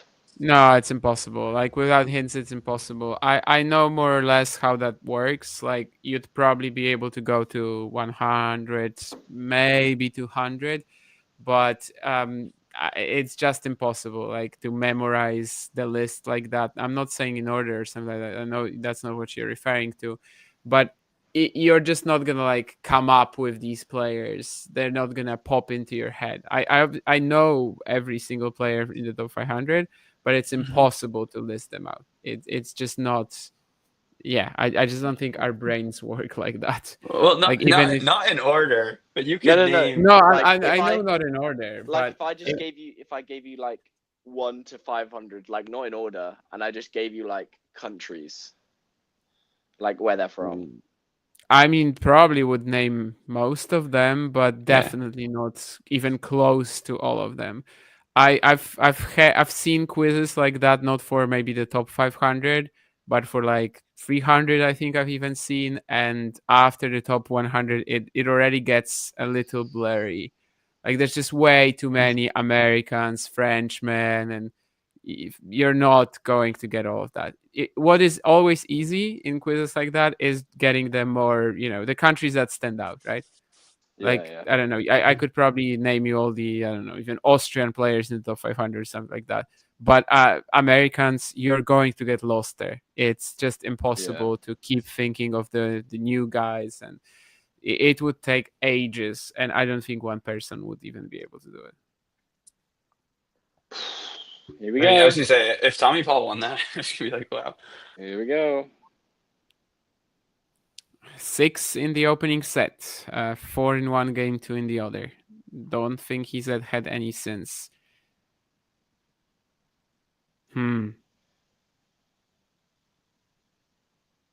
What was that about? Damien's. Yeah, Damien, don't spoil. Damien's looking at something. I mean, it was a very unspoily reaction, right? It was. Oh, yeah. I basically didn't know how to react myself yet. I was just like, what do I think of it? Could Fonseca have done better? Half of these watch-alongs is reacting to whatever Damien does.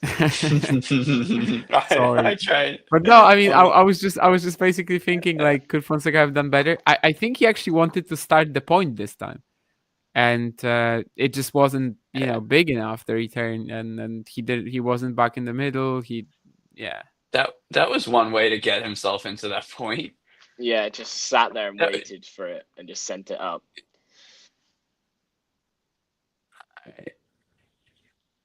I think this game in general, he's been like a little bit more motivated to keep it up a bit and just, I don't know, just play a point with Tommy. Well, you see it so often that players come through like a testing game on their own serve, and then it affects their opponent's serve, doesn't it? Like Love 30 in the last Fonseca game, and Fonseca came through, and now look, it's breakpoint Fonseca, and that's a big forehand from TP. Yeah, I mean, big second serve is really what it was. I mean, I was coming in on that.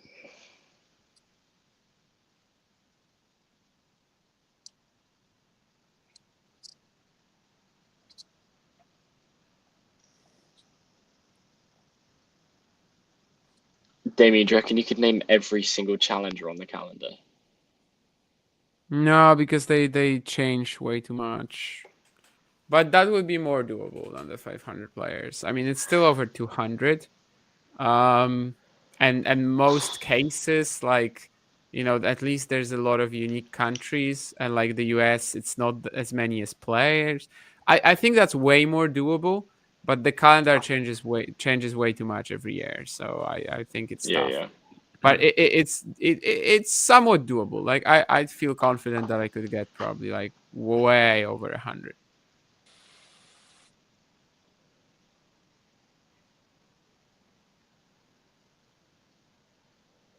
All right, here we go. Second serve again on the break point. At least he took a forehand.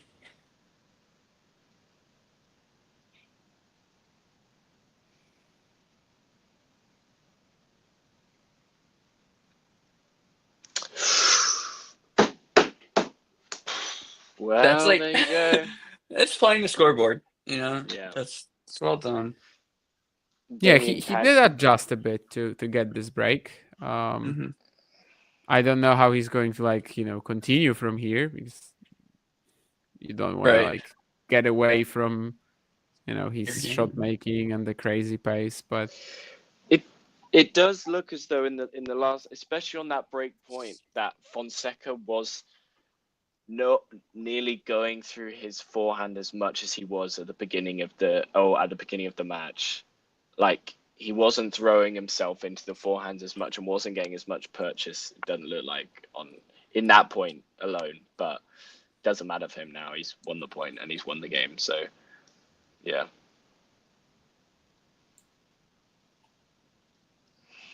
I was on with a good question, and it's making me laugh because I might be so naive as to, is there a woman who has a one-hander? Diane Parry has a one-hander.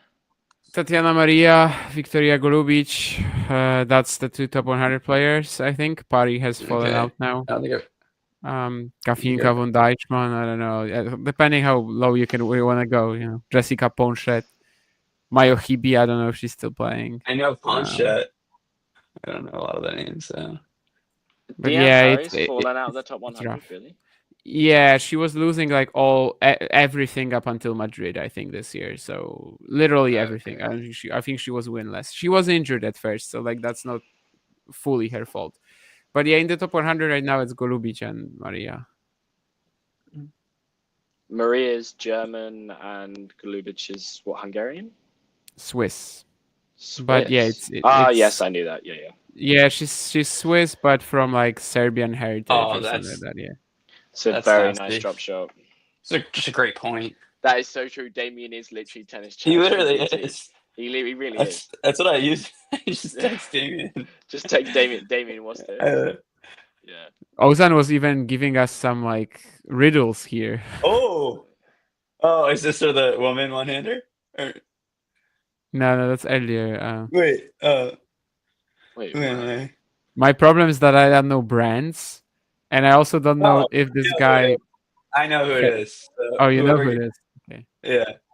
It's probably not the guy I'm thinking of.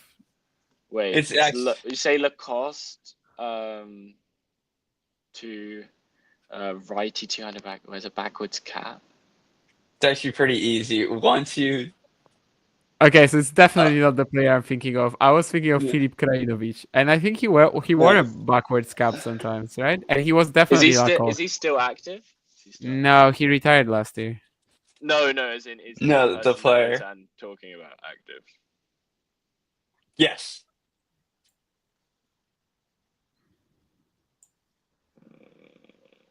Right, well, this is taking me away from the match. We have Deuce here at 3-all, so I'll let you keep thinking. This I know, Ozan. It's Otto Virtanen. Yeah. Arthur Kazor. Oh, it was Kazor. Okay. Yeah. I wouldn't mind. I wouldn't have known that. Humbert also is a good shout. I swear, Humbert always wears a backwards hat, and yes, it was. Yeah, you could have picked either. To be fair. Yeah, I was gonna say the same thing. Yeah, they're the same person. Nationality, both righty. Oh no, Humbert's lefty. Yeah, true. Emiliana Arango, Jesus Christ, that's an altitude merchant. I want the best for her. I mean, I want the best for everybody, you know. Right. So do I. But she's fun. But specifically Emiliana Arango, I mean, I don't think I've ever heard Damien spill more Say lies positive. in my life ever. Yes.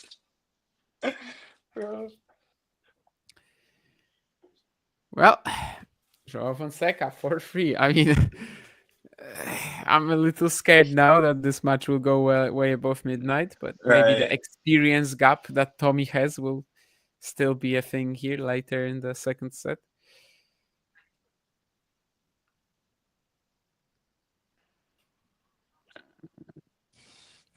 What's going on in the Navarro match? Let's see. Oh, Vakic off a break.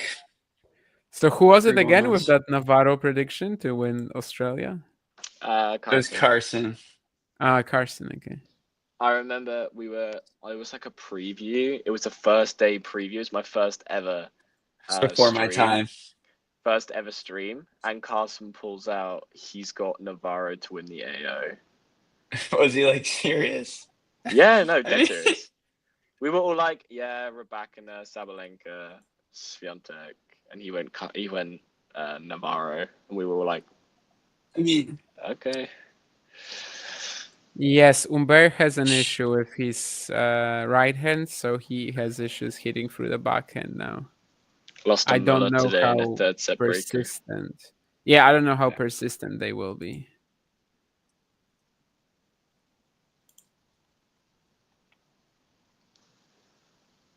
No, I have not had the pleasure of watching Darian King. Was that who beat? No, that was from the Barbados. Speaking of Nico Mejia, that Davis Cup, that Davis Cup match where he lost to, I think it was Barbados. Just like a local tennis pro out there. I mean, Barbados, Darian King is from Barbados.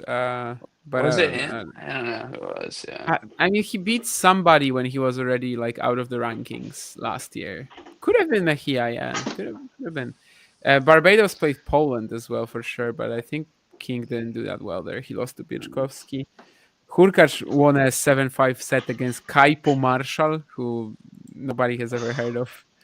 Yeah, but it was Damien, still 7-5. you actually astound me with your tennis knowledge sometimes. Like, yeah, it doesn't surprise me at this point. No, it's just like I don't think it's honestly like that impressive, but like if you're this locked in, then you just remember that. we all just need, Brendan. We clearly just need to lock in. Yeah, I mean, I don't know. I just spent so much time on this that I remember Hurkacz playing like Barbados and Davis Cup. Like that's not really that tough, right? Right. I mean, I wasn't at the event. I was in Szczecin at that week, but there was something I saw.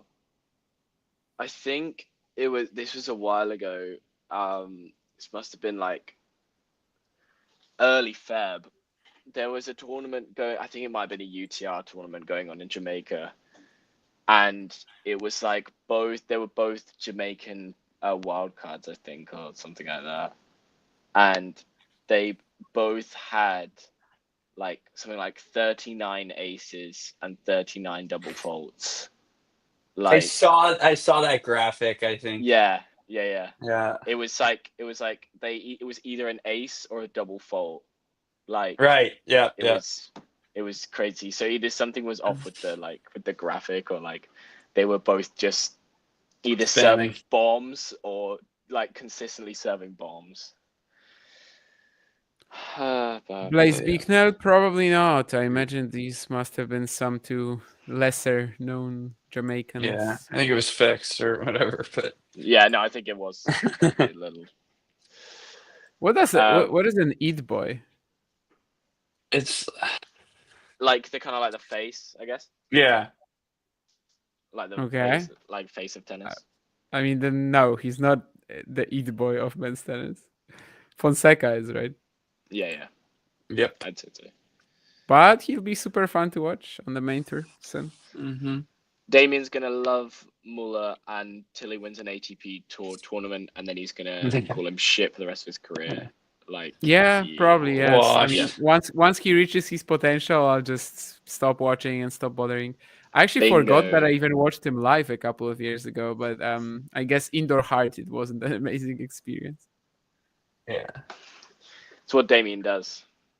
Once they reach their full potential, Damien just He opts out. yeah, he's gone. Doesn't want to watch him anymore. Then I used the T word. Trash.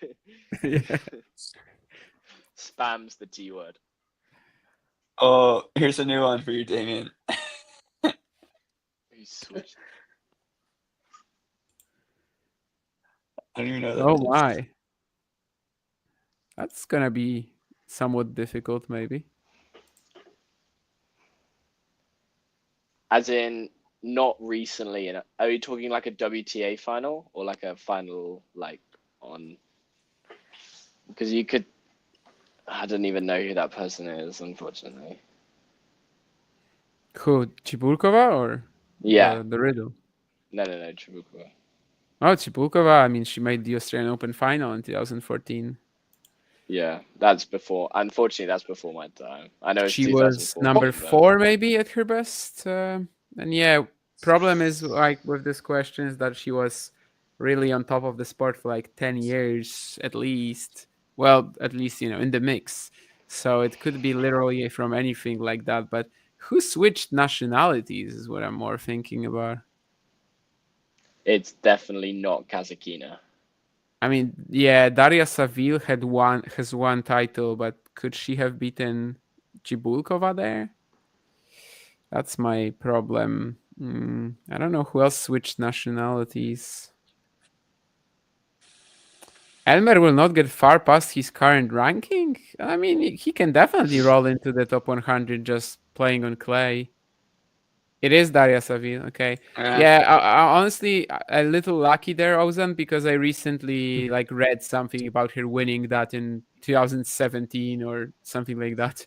So without that, I'm not sure I would have remembered. But yeah, I remember her, of course, playing at first as Daria Gavrilova and then marrying Luke Savil. But yeah, I had no idea if she beat Chibulkova there in that final. That was just a guess. She was definitely ghosty, but I didn't like how she was it Wimbledon. There was this one with Sie where she acted so weird towards her. There was an umpiring drama, and I lost a lot of sympathy and respect for her after that. Well, 5-4. Now Paul's gonna have to serve to stay in this set.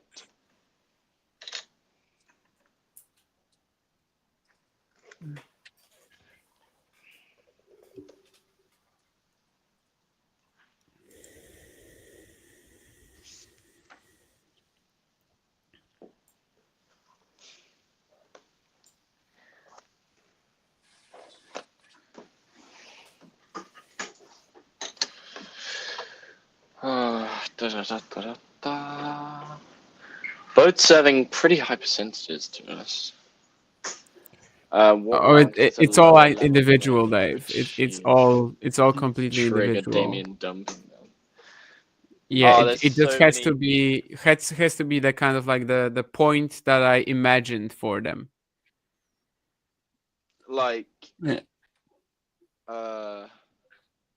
So let's say I think somebody should get to the main tour, and then if they get there and don't do much, then that's where it is. And if I imagine somebody can get to Grand Slam qualifying and they get there, that's when I dump them. That's just kind of how it works. It all depends on that particular player. When they banned 2 countries, yes, absolutely. I think in general, I think that banning Russian, Belarusian players, I think that was just completely wrong. Yes. Did I lose sympathy for Wimbledon? I don't know if I had much in the first place. I don't really get emotional towards the events, but I do think it was a wrong decision. Yes. Underrated tennis nation for the amount of players it produces. Does Finland produce a lot of players? I mean, I guess Emil and Otto, to have them together, it's pretty big for them. But after that, it's a massive gap between them and Kaukovalta, Erovasa, and Actually, there's Oskari Paldanius as well now.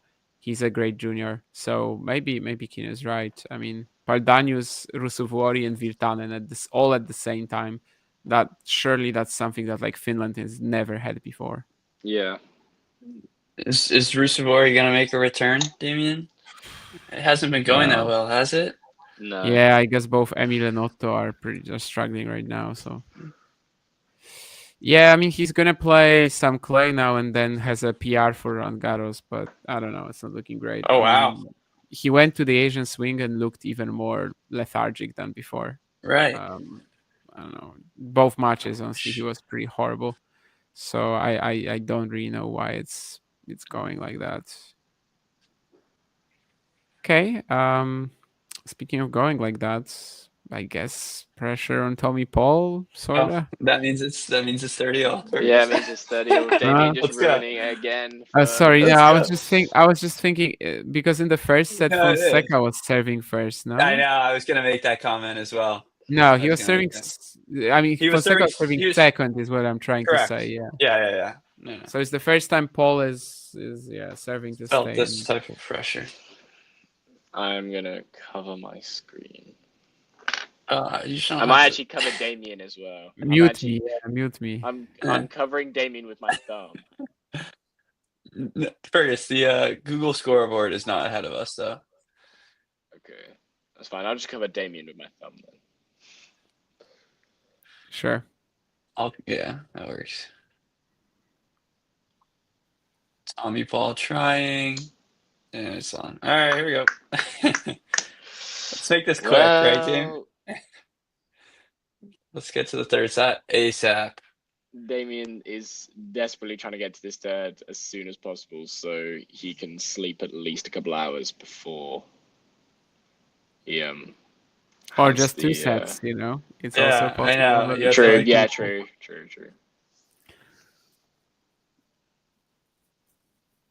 That wide serve is so good. So I kind of lost position on the court there. The ball Yeah. died. I don't know. Yeah, What it are looked like those? it died a little. Fonseca complaining about the court for the second time. He did that earlier. I was gonna say there Yeah, but hasn't been too Paul much. had a complaint. similar one earlier as well. Right.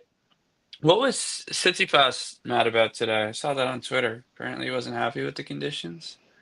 I didn't see it. I didn't see it. No, I just saw he was really happy that he won. Yeah, Struve. he didn't. Strup's always a hard match for him. Yeah, he likes Struve likes the conditions here as well. Yeah, Struve was like 7 losses in a row before this event, but he did wake up in Yeah. Madrid apparently. And did Jari just get bossed around by Demi? I didn't watch it. Didn't think It's it would the be interesting, and I never turned it on. second time they played in 3 weeks. Same Right, result, yeah. 3 and 4. I'm pretty sure. Very similar, yeah. No, Rome's Here going we to be go, second interesting. chance for Joao.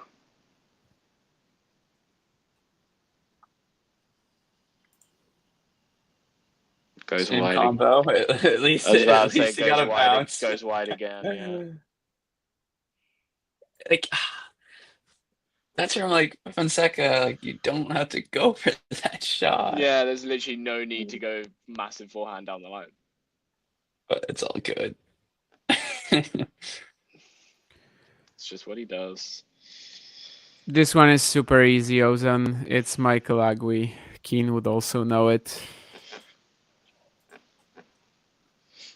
Clean ace. That's 3 in a row on the wide serve. Well, it's super easy if you're Polish, I guess, is maybe. Yeah. And also a big fan of Michael Agui. So basically just me.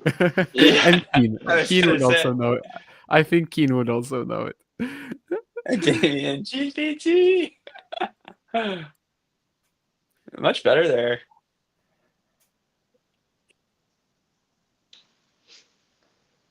I think there's like the breakpoints in the opening set. I feel like Tommy had to work a little bit more to save them. Like these set points here from. Oh no, maybe the rallies were pretty long, but like Fonseca going for that forehand counter, Oof, that was a little much. Oh my. Goes nasty slider ace. Now he goes ace T. He's pitching. Now also like the physicality question that Fergus was raising earlier. Yeah, I kind of think might it come into might play. come into play if we see a third set now. Fonseca is like a lot more sweaty and starting to make some weird decisions sometimes.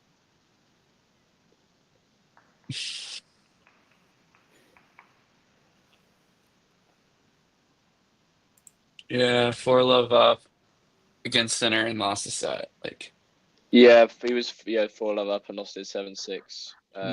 Fourth round, third round. all right, you don't break. It's gonna be a tough hold here.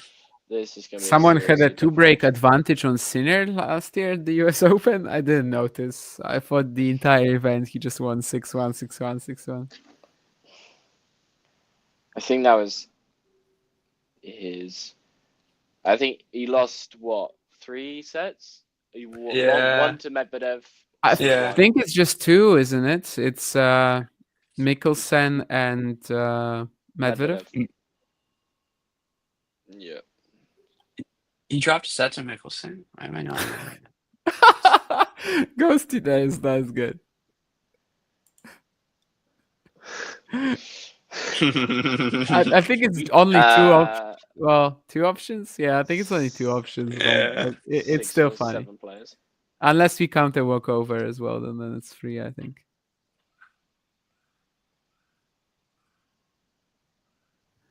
Who actually... How many... What, did he have 3 retirements last year? He had a walkover from Sinner and 2 retirements. One was Menchik and the other was Lehečka. Yeah. And he beat Kasper, Nishioka, and the clay legend himself, Adrian Manarino. That was a little interesting swing from Manarino the last month, Damien. Yeah, he was actually determined. Like he was playing. Right, that's what it felt like. Is that over for him now? Where is he in the world? Yeah, probably like I think he's like 140. Something like that. No, I'm saying where in the world is he now? Oh, yeah, sorry. Didn't he come back to Europe? Like I think he's come back to Europe last already. week. Yeah. Wasn't he here in the qualies? I think he might have been here in the qualies. I know he was. Yeah, he was here. Yeah. I'm pretty sure. That's right. And he won the first set, I think. I don't know. It's crazy how well he managed to do in, what was it, 23, where he won 3 titles. Dude, it was crazy. Yeah. And then he made it to the 4th round of the AO in 24. Yeah, he beat Shelton. And suddenly got double bageled by Djokovic. I think that was... Nick, I just checked the score and I was gonna say it out loud, and then I come here and I see your comment. Yep. Yeah, but he arrived in that Djokovic 4th round after 3 consecutive 5-setters, right? So it also wasn't like... beat Shelton in that 3rd round. Yeah, Shelton, Stan, I think, and then somebody random. Yeah. That was the first time we really saw Mensik, wasn't it? That was US Open. Yeah, US Open. He played Fritz on his birthday. Yeah. Because I was about to say he played that 5-set against Hurkacz in Australia, didn't he? Yeah, but that's one slam later. Yeah, also, 3 hours 43 minutes against Bruno Kuzuhara in the Australian Open Junior final, when he was taken off the court in a wheelchair. I mean, if you weren't watching that, you really lost a lot. I was actually just thinking that exact question. I was thinking, why wasn't everyone watching that?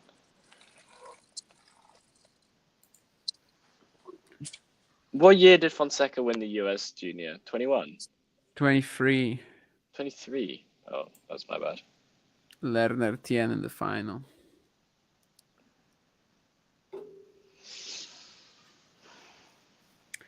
All right, 6-5. I mean, 2 set points, was it? That Joao had 2 set points been and gone for Joao. Who defaulted the very first game of the match and I played?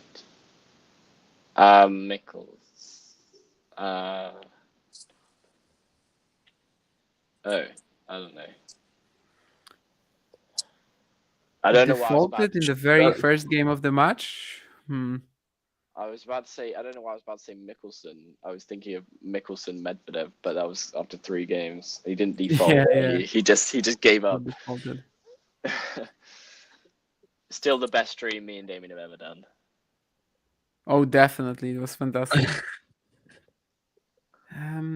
What would you have to do to get defaulted in the first game? I mean, probably swear at the umpire. Swear at yeah. Oh, unless you wanna. So wait. So doubles counts. Then Hunter Reese. I don't know if he played for Tennessee, but he. Yeah, I mean, if doubles counts, then it's Hunter Reese. Hunter Reese definitely played college, but I don't know if Tennessee. I'll look.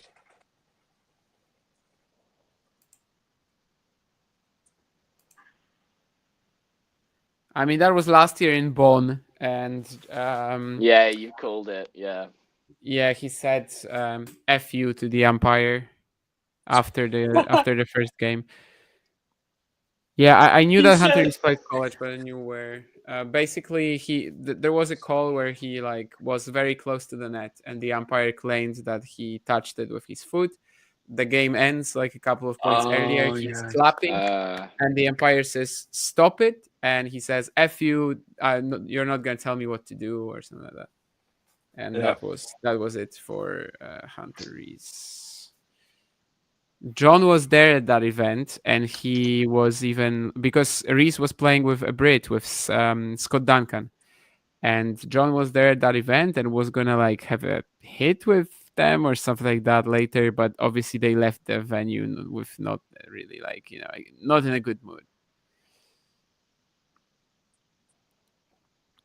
In the last 3-4 years, what's the biggest crash out on the ATP tour? Was it I actually probably think it was Tiafoe. It wasn't during the match, I guess. The Tiafoe with the umpire in Shanghai last year. That was pretty bad. Zverev at the chair in Acapulco, or anything to do with Nick Kyrgios? Yeah. I think Zverev, the racket against the chair, right? That's kind of the biggest one, maybe. Rublev with the line umpire in Dubai last year. Oh, yeah, that's a big one. Zverev was worse, though, because it was physical. Yeah, that was crazy. The Emer one was crazy. I was watching that. I mean, yeah. That was in Lyon against Fields. Yeah, but what was the what happened there? He also went at the chair, right? Yeah, it was a line call. His racket at the chair. Yeah, and he smashed his racket as well. Yeah. I think Pliskova did that in some clay event too, but that was after the match, so she didn't get defaulted. Well, another breaker. Well, he led 4-1, 5-2, and 6-4 in the first one and still couldn't win it. Oh, NFTs in the chat. Newton. What's good, Ethan? Who are you rocking with here? TP or Fonseca? Kicked over Nadal's bottles. That's gotta be Lukas Rosol, Ghosty. I like this game. Ozan and Ghosty. This is a good game. Well, it's better with Damien on. Yeah, I was about to say it's so much easier with Damien on. You just rebound off what Damien says. You're gonna have to come with a pretty niche question to catch out Damien. I don't know how to respond to all this, so I'm just gonna sit quiet. I'll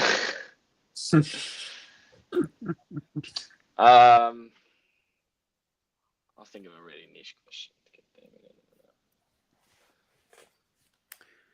Let's see what Tommy Paul and Joao Fonseca can think of. Sorry, Sorry. Yeah, that was just. I think by you can probably say that you cannot guess who, but you can guess that the shot wasn't like pleasant to watch. That Right. it made me have a visceral reaction. Yeah. Hey, maybe he's making the trip. We'll see. I mean, Damien, would he play? I mean, training block in Rio, gets 2 matches in Madrid. Might not be a bad idea. How many wildcards do they have to give out? He doesn't need one. He is still on the list. Okay, I was gonna say. Yeah, I was about to say, surely. Yeah, I think Felix has the only one given out so far. I mean, Faria had the first one, but he's in the main draw ranking-wise. So I'd say, I mean, I don't know if they're trying to get Hurkacz, but I think they really should. And yeah, I think you can get Hurkacz. Rocha should get the third one, I guess. But yeah, Joao doesn't need one. He's on the list.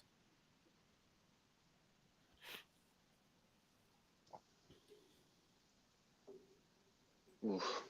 Right on the baseline. Yeah. But it's Paul with the mini break.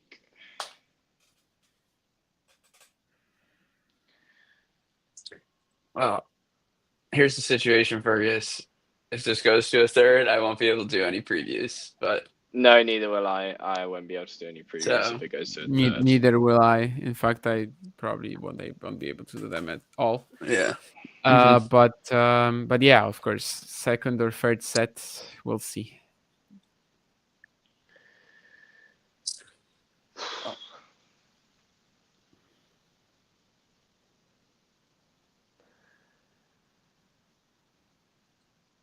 I mean, for Fonseca standing that close, I feel like his return needs to be deeper. But woo, good combo. Yeah, really good. Well, we're in the exact same position. Well, but the reverse position of what we were like in the first set breaker. 4-2 Paul.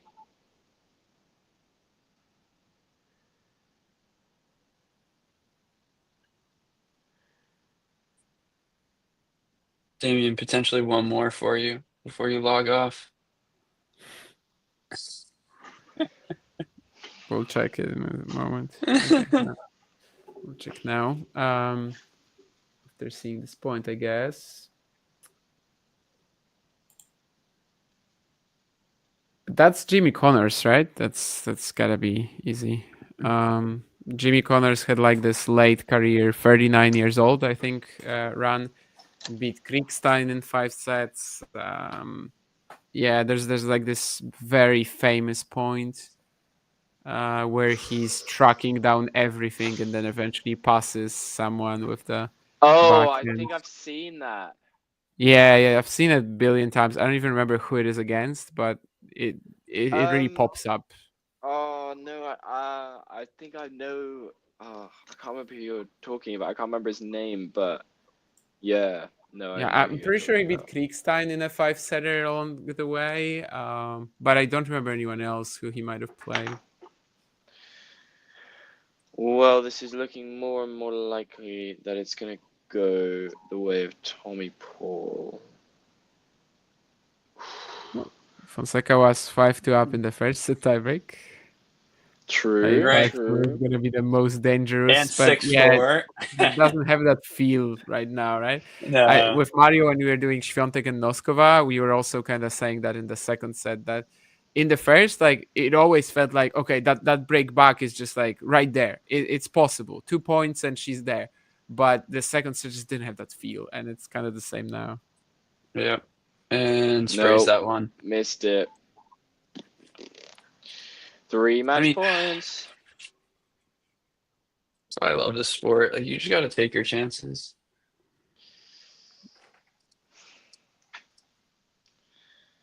Well, I mean, fair play, Tommy Paul. Yeah, that's what I was saying. I said that earlier. I'm like, I mean, we talk all about Fonseca, all about Joao, and then we just haven't given Paul any credit. Yeah. Did you have one more pass in him? No, sir. There we go. Big performance from Tommy Paul. Very big. Takes out Joao Fonseca in 2 breakers. Yeah, pretty insane that he won both sets. Actually, in both sets, saving 2 set points each, I guess. Yeah. Yeah. Right. Competed so well. Massive experience gap. It's pretty rare, I think, for a match to be just like kind of won mostly through experience, but that's how it feels here. It did feel like it was won mainly through just Tommy having more out there on the court and not getting himself down after losing that break back. Obviously looked comfortable at 3-1 in the second after winning the first set, and then obviously was broken back, and it could have been easy to let it slip away, especially with those 2 set points, but played well, found the 2 first serves, and yeah, in the tie breaks, bigger points, Fonseca couldn't quite convert.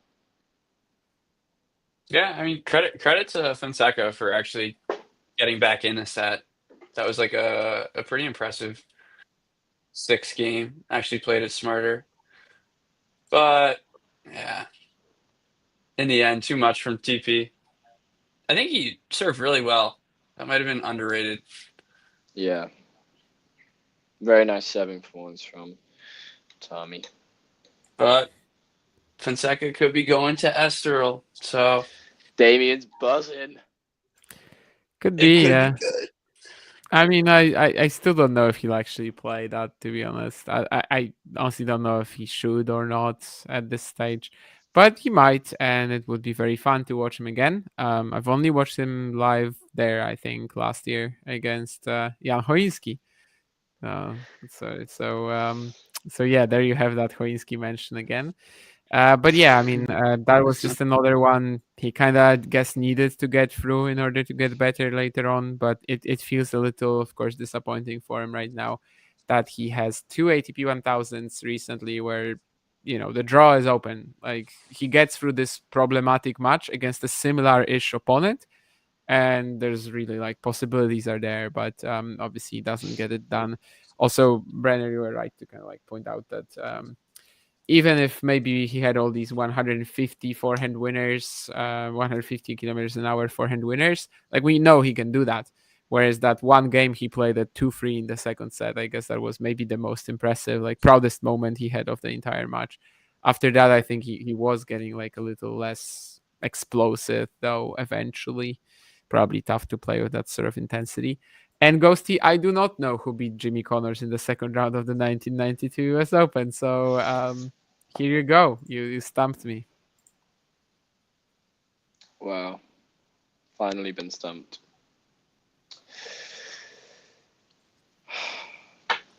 I feel as though I will say this point over and over again. Just waiting for this clutch Fonseca performance.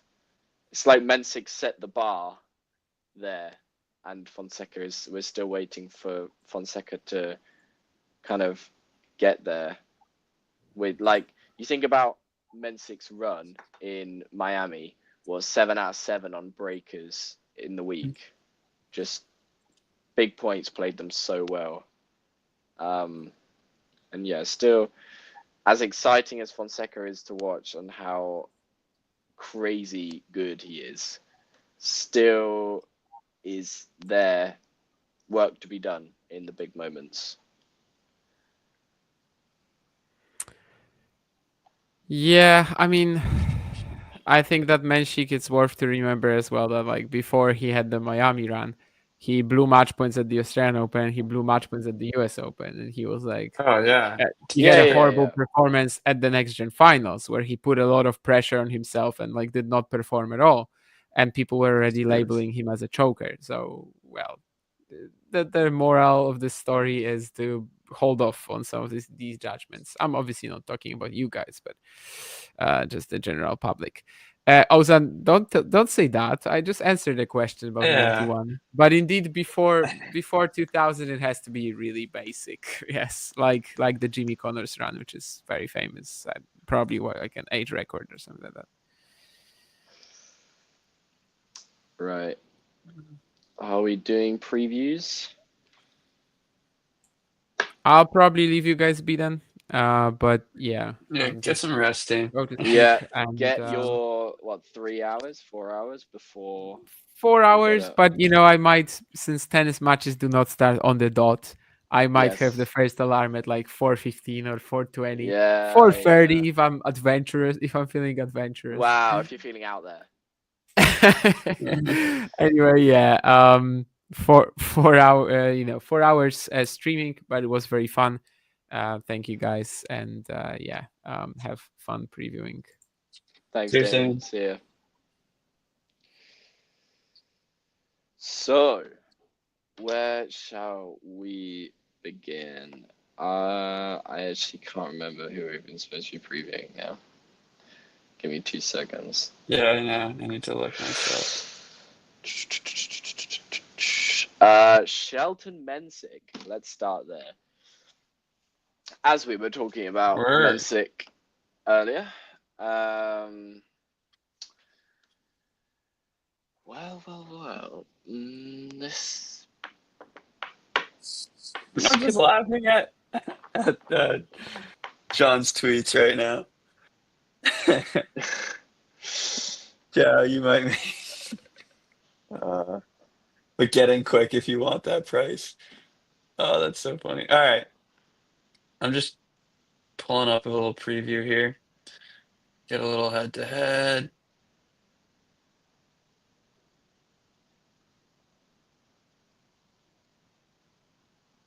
That match would be tomorrow. Yeah, I believe so. Yeah. All right. I'll brief it here. I forgot Yeah. we're also live. We are. We have to remember. All right, beautiful. All right, guys. Ben Shelton versus Jakub Mensick.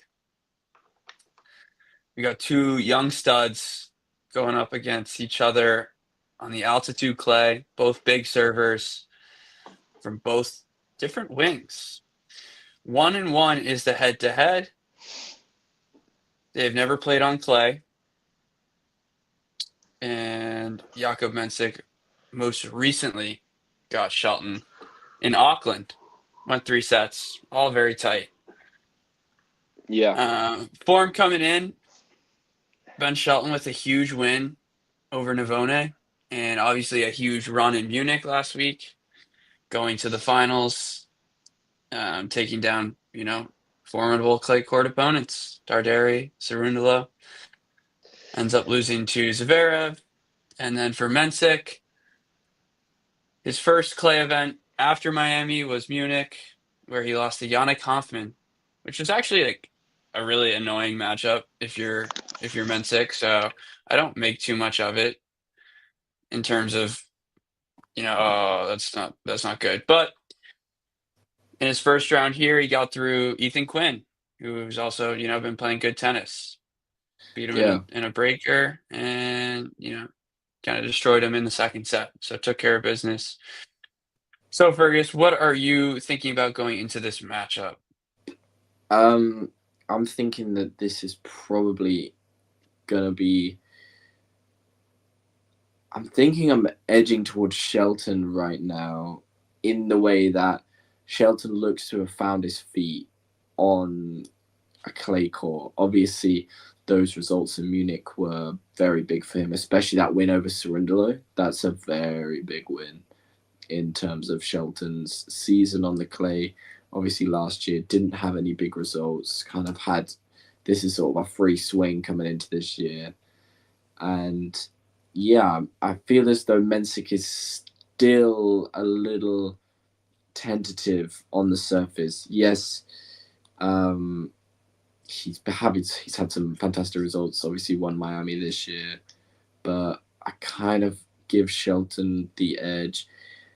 I feel like first serves is. Oh well, I mean, you talk about Mensick versus Shelton, and first serves always going to be a big factor. But I'm gonna give maybe Shelton in 3 because I just feel as though Shelton has at the moment, more confidence on the surface and in his game to get it done. I think those are all great points, Fergus. I think 3 is fair, just given, the serving ability. But yeah, I mean, you mentioned it with like Shelton's clutchness, confidence, and particularly to the surface. I would also give the edge to Shelton, just in terms of the tennis he's playing right now and the mindset. He's really like understanding, okay, I'm actually getting better, especially in the movement department. Like that's such a big deal on the surface, is like how you move, giving yourself, space on the ground strokes, uses the slice really effectively, and is starting to learn kind of how to defend and get back into points. And that's obviously just huge on the surface. But I mean, it's also like I think about the clutchness department, and obviously the most recent clutchness and just like getting it done has been going to Shelton. But you think about that Miami Open run for Mensik and how many tie breaks he had to play and all the so tight clutch, moments. And you're playing the tiebreak king in Novak Djokovic in a Masters 1000 final. Like it doesn't get more, ice in my veins type of moments. And he came through those. So I think we're actually looking at just like a very, very even match. Yeah, absolutely. And I think you look at the Shelton forehand to the Mensik backhand, like that's a very, I guess Mensik has the ability to neutralize that wing due to, that backhand being so good. So I think we're looking at another tight match. Yeah. Small edge to Shelton. Do I think he continues this run? I don't know. This might be where it stops. But I like 3 sets. Yeah. I think it's tough because Mensik's backhand is so strong. Like it's ridiculously strong, and it's Shelton's glaring weakness. So like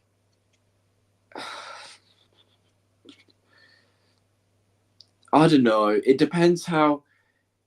I really think this first set is crucial. I don't think that could be understated. The first set, if it looks like Mensik is getting a load of looks on the Shelton serve, and it's not being like his service games aren't flying by, then I'll give it to Mensik. But if Shelton is taking off service games like it's no tomorrow, I feel like that clutchness in the break kind of has to come to an end at some point, right? Like because obviously he won that one against Quinn. That makes it 8 for 8 in his last 8 tie breaks. So, kind of has to come to an end at some point. So actually, I'm going to go with you. I've changed my mind. I'll go Mensik in 3. Right. All right. I think I guess it is hard. Like I think the recent edge goes to Shelton. It doesn't mean he's gonna get it done. And I do just think about that backhand. So 3 sets should be a good one. Yeah, absolutely. All right. What was our next one? Kachanov Paul. Karen versus Paul. I'll start. You want to do the rundown? I'm just thinking. Sorry, 2 seconds. Wow, they haven't played in forever. Yeah, I'm You just can tell us that. Yeah. Obviously, we literally just watched Tommy Paul beat Joao Fonseca, and that was a absolutely huge result for Paul. I feel like Fonseca kind of had a small edge going into that match, and for Paul to come out on top, it's such a big boost of confidence for him. They've only ever played once, and that was in Miami in 22, so that was 3 years ago, where Paul won in 3 in a third set breaker. I kind of like Tommy Paul in this one now. I feel as though I've always thought this with Karen, that when he's at his best, he's like so good, like nearly like unplayable when he's at his best. The forehand is like ridiculous, and the backhand's super solid. Movement's great. Slice is even really good. It keeps it really, really flat. It's like a dart. But then he just all of a sudden like is kind of like Paul in a sense that he flicks a switch and it kind of like disappears for like 4 games, and then he suddenly finds himself 4-1 down in the second set. But yeah, I don't know. It's going to be interesting. Paul's obviously athleticism plays a huge part, and maybe that's Karen's undoing. I kind of expect Karen to just sit on from the baseline and just pummel forehands each way, and I kind of feel like it might play out in a similar fashion to how this match literally just planned out. So yeah, I'm going to give it to Paul again. Not again, but I'm going to give it to Paul. I'm going to go Paul in 2, actually. I'll go like 2 tight sets, 6 and 4. Yeah, I agree in terms of the reflection of Karen. Kind of, it's like, is he going to overhit, especially off the forehand wing?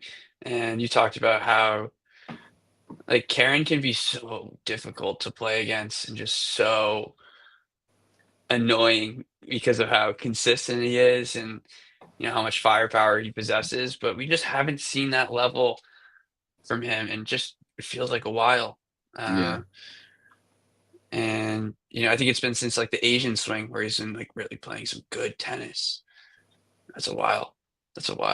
But especially on this surface, I mean, altitude is obviously good. He's a big server, but he hits a very flat backhand. This is high bouncing clay, so that's not going to do as much damage. And I think this will play into Tommy's hands well in terms of scrambling into points and getting Karen in kind of like difficult positions, because as we talked about, he's just very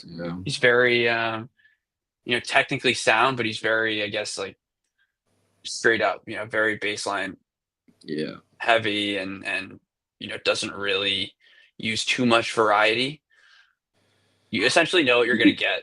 I think about like Rublev too. You just know what you're going to get from him. Kachanov and Rublev are very similar in the way you just know immediately what's going to happen when they stroll onto court. They are going to absolutely hammer the ball to all ends of the court.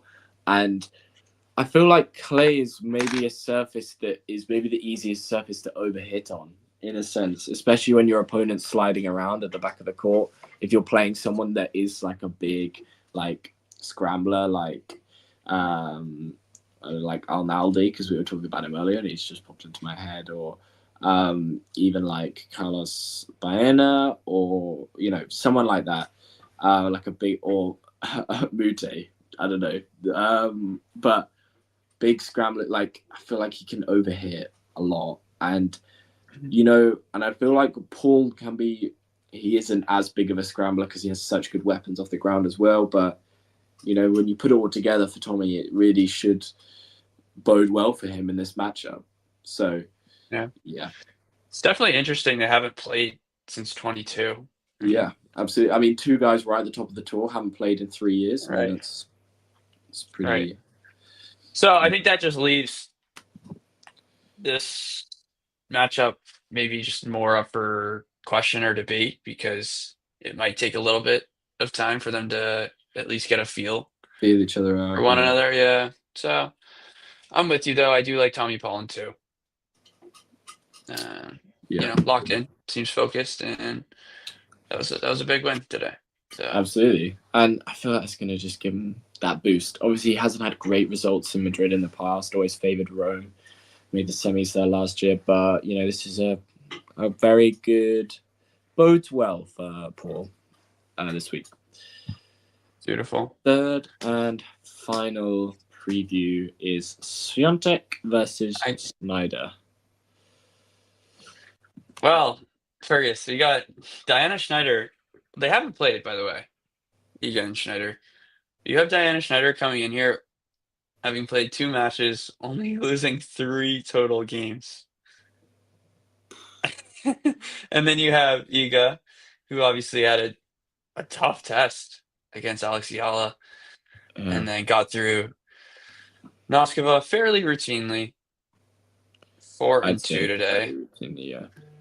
So you looked more like the Iga, we're familiar with, starting to get form, rhythm, confidence. And, you're going up against a big hitting lefty in Diana Schneider, who, possesses a lot of power, maybe not a lot of clay court experience. No. And obviously a lot lesser of an opponent today in Sevastova. So, I mean, is there anything glaring for you? I mean, all I can think about is like Diana Schneider kind of has to play like Ostapenko-esque, which like Yeah, she's capable of. But I was literally really, about to say that. I Yeah. stole it from you. Yeah. I just, and Schneider can play like that. Like, she can play like that, but I feel as though it's going to be a real test. I mean, double bagel, 45 minutes. I mean, she's going to be feeling fresh as anything, to be honest. Like, and, this will be I think this will be more of a test than Noskova was. I don't think Noskova was at her best today. Kind of the errors kind of creeping in towards the back end. There are a couple chances kind of to get a look into the Swiatek serve, but yeah, I don't know. It seems like this might have fallen into a similar pattern as the Noskova match, but maybe Schneider can push her maybe a little bit more. But I just feel like with every match that goes by, Iga's just regaining this sort of confidence that she had. I feel like that Ayala match was so crucial for her as a player and for her season, because she forced Ayala first round, and that's 1,000 points gone like that. And Sabalenka just extends her lead at the top of the rankings. But she came through from a set and a breakdown, and now she's kind of finding her rhythm again. The forehand's not looking shaky anymore, and she's finally getting a bit more kick on that second serve like she was last year, or towards the beginning of last year. So yeah, I'll go Swiatek in 2, but I think it's gonna be a bit tighter than it was with Noskova today. Fair. Yeah, I'm with you. Iga in 2. I just think Snyder might be asking herself, where do I go at times, especially with that cross court kind of, neutralized. Like you're going against the Swiatek backhand, which is always so solid. So she's just gonna have to, as you do when you play top players, you're gonna have to go for it. Forehands down the line, try and rush Iga as much as you can, and just hit big. Hit spots, keep shorts very short if possible. But yeah, I think she just might not have too many places to go. Well, if she plays like Ostapenko, then exactly. We'll see. It's gonna be pretty over pretty quickly for Schneider. She's gonna be winning 4-2, but no, I think it'll be Iga in 2. And maybe this is the rebirth of Iga's season. Unfortunately, she still has a lot more points to defend. She can't win this match and relax. She's got another 3,500 points to defend, which is crazy. One point at a time, one game at a time. One match at a time. I'm sure that's what they're telling Iga in our camp right now. Like, you've literally got to take it one match at a time, because yeah. I mean, I don't actually know how far behind, because it's Pegula who's number 3 right now, isn't she? Yep. Let's see. Yeah, at the moment, live rankings, there's a 200-point gap between Iga and Pegula. And then there's a 500-point gap between, 4,600-point gap between Iga and Aryna Sabalenka, which is just ridiculous, and that's only going to grow. So right, which was kind of like the feeling, like it was last year. Iga won the 3 tournaments on the bounce and was like 5,000 points clear, and then lost a load of points in Aryna. Obviously, retook after winning the US Open, but Yeah. Yeah. Anyway. Okay. Yeah. All right. Those are them.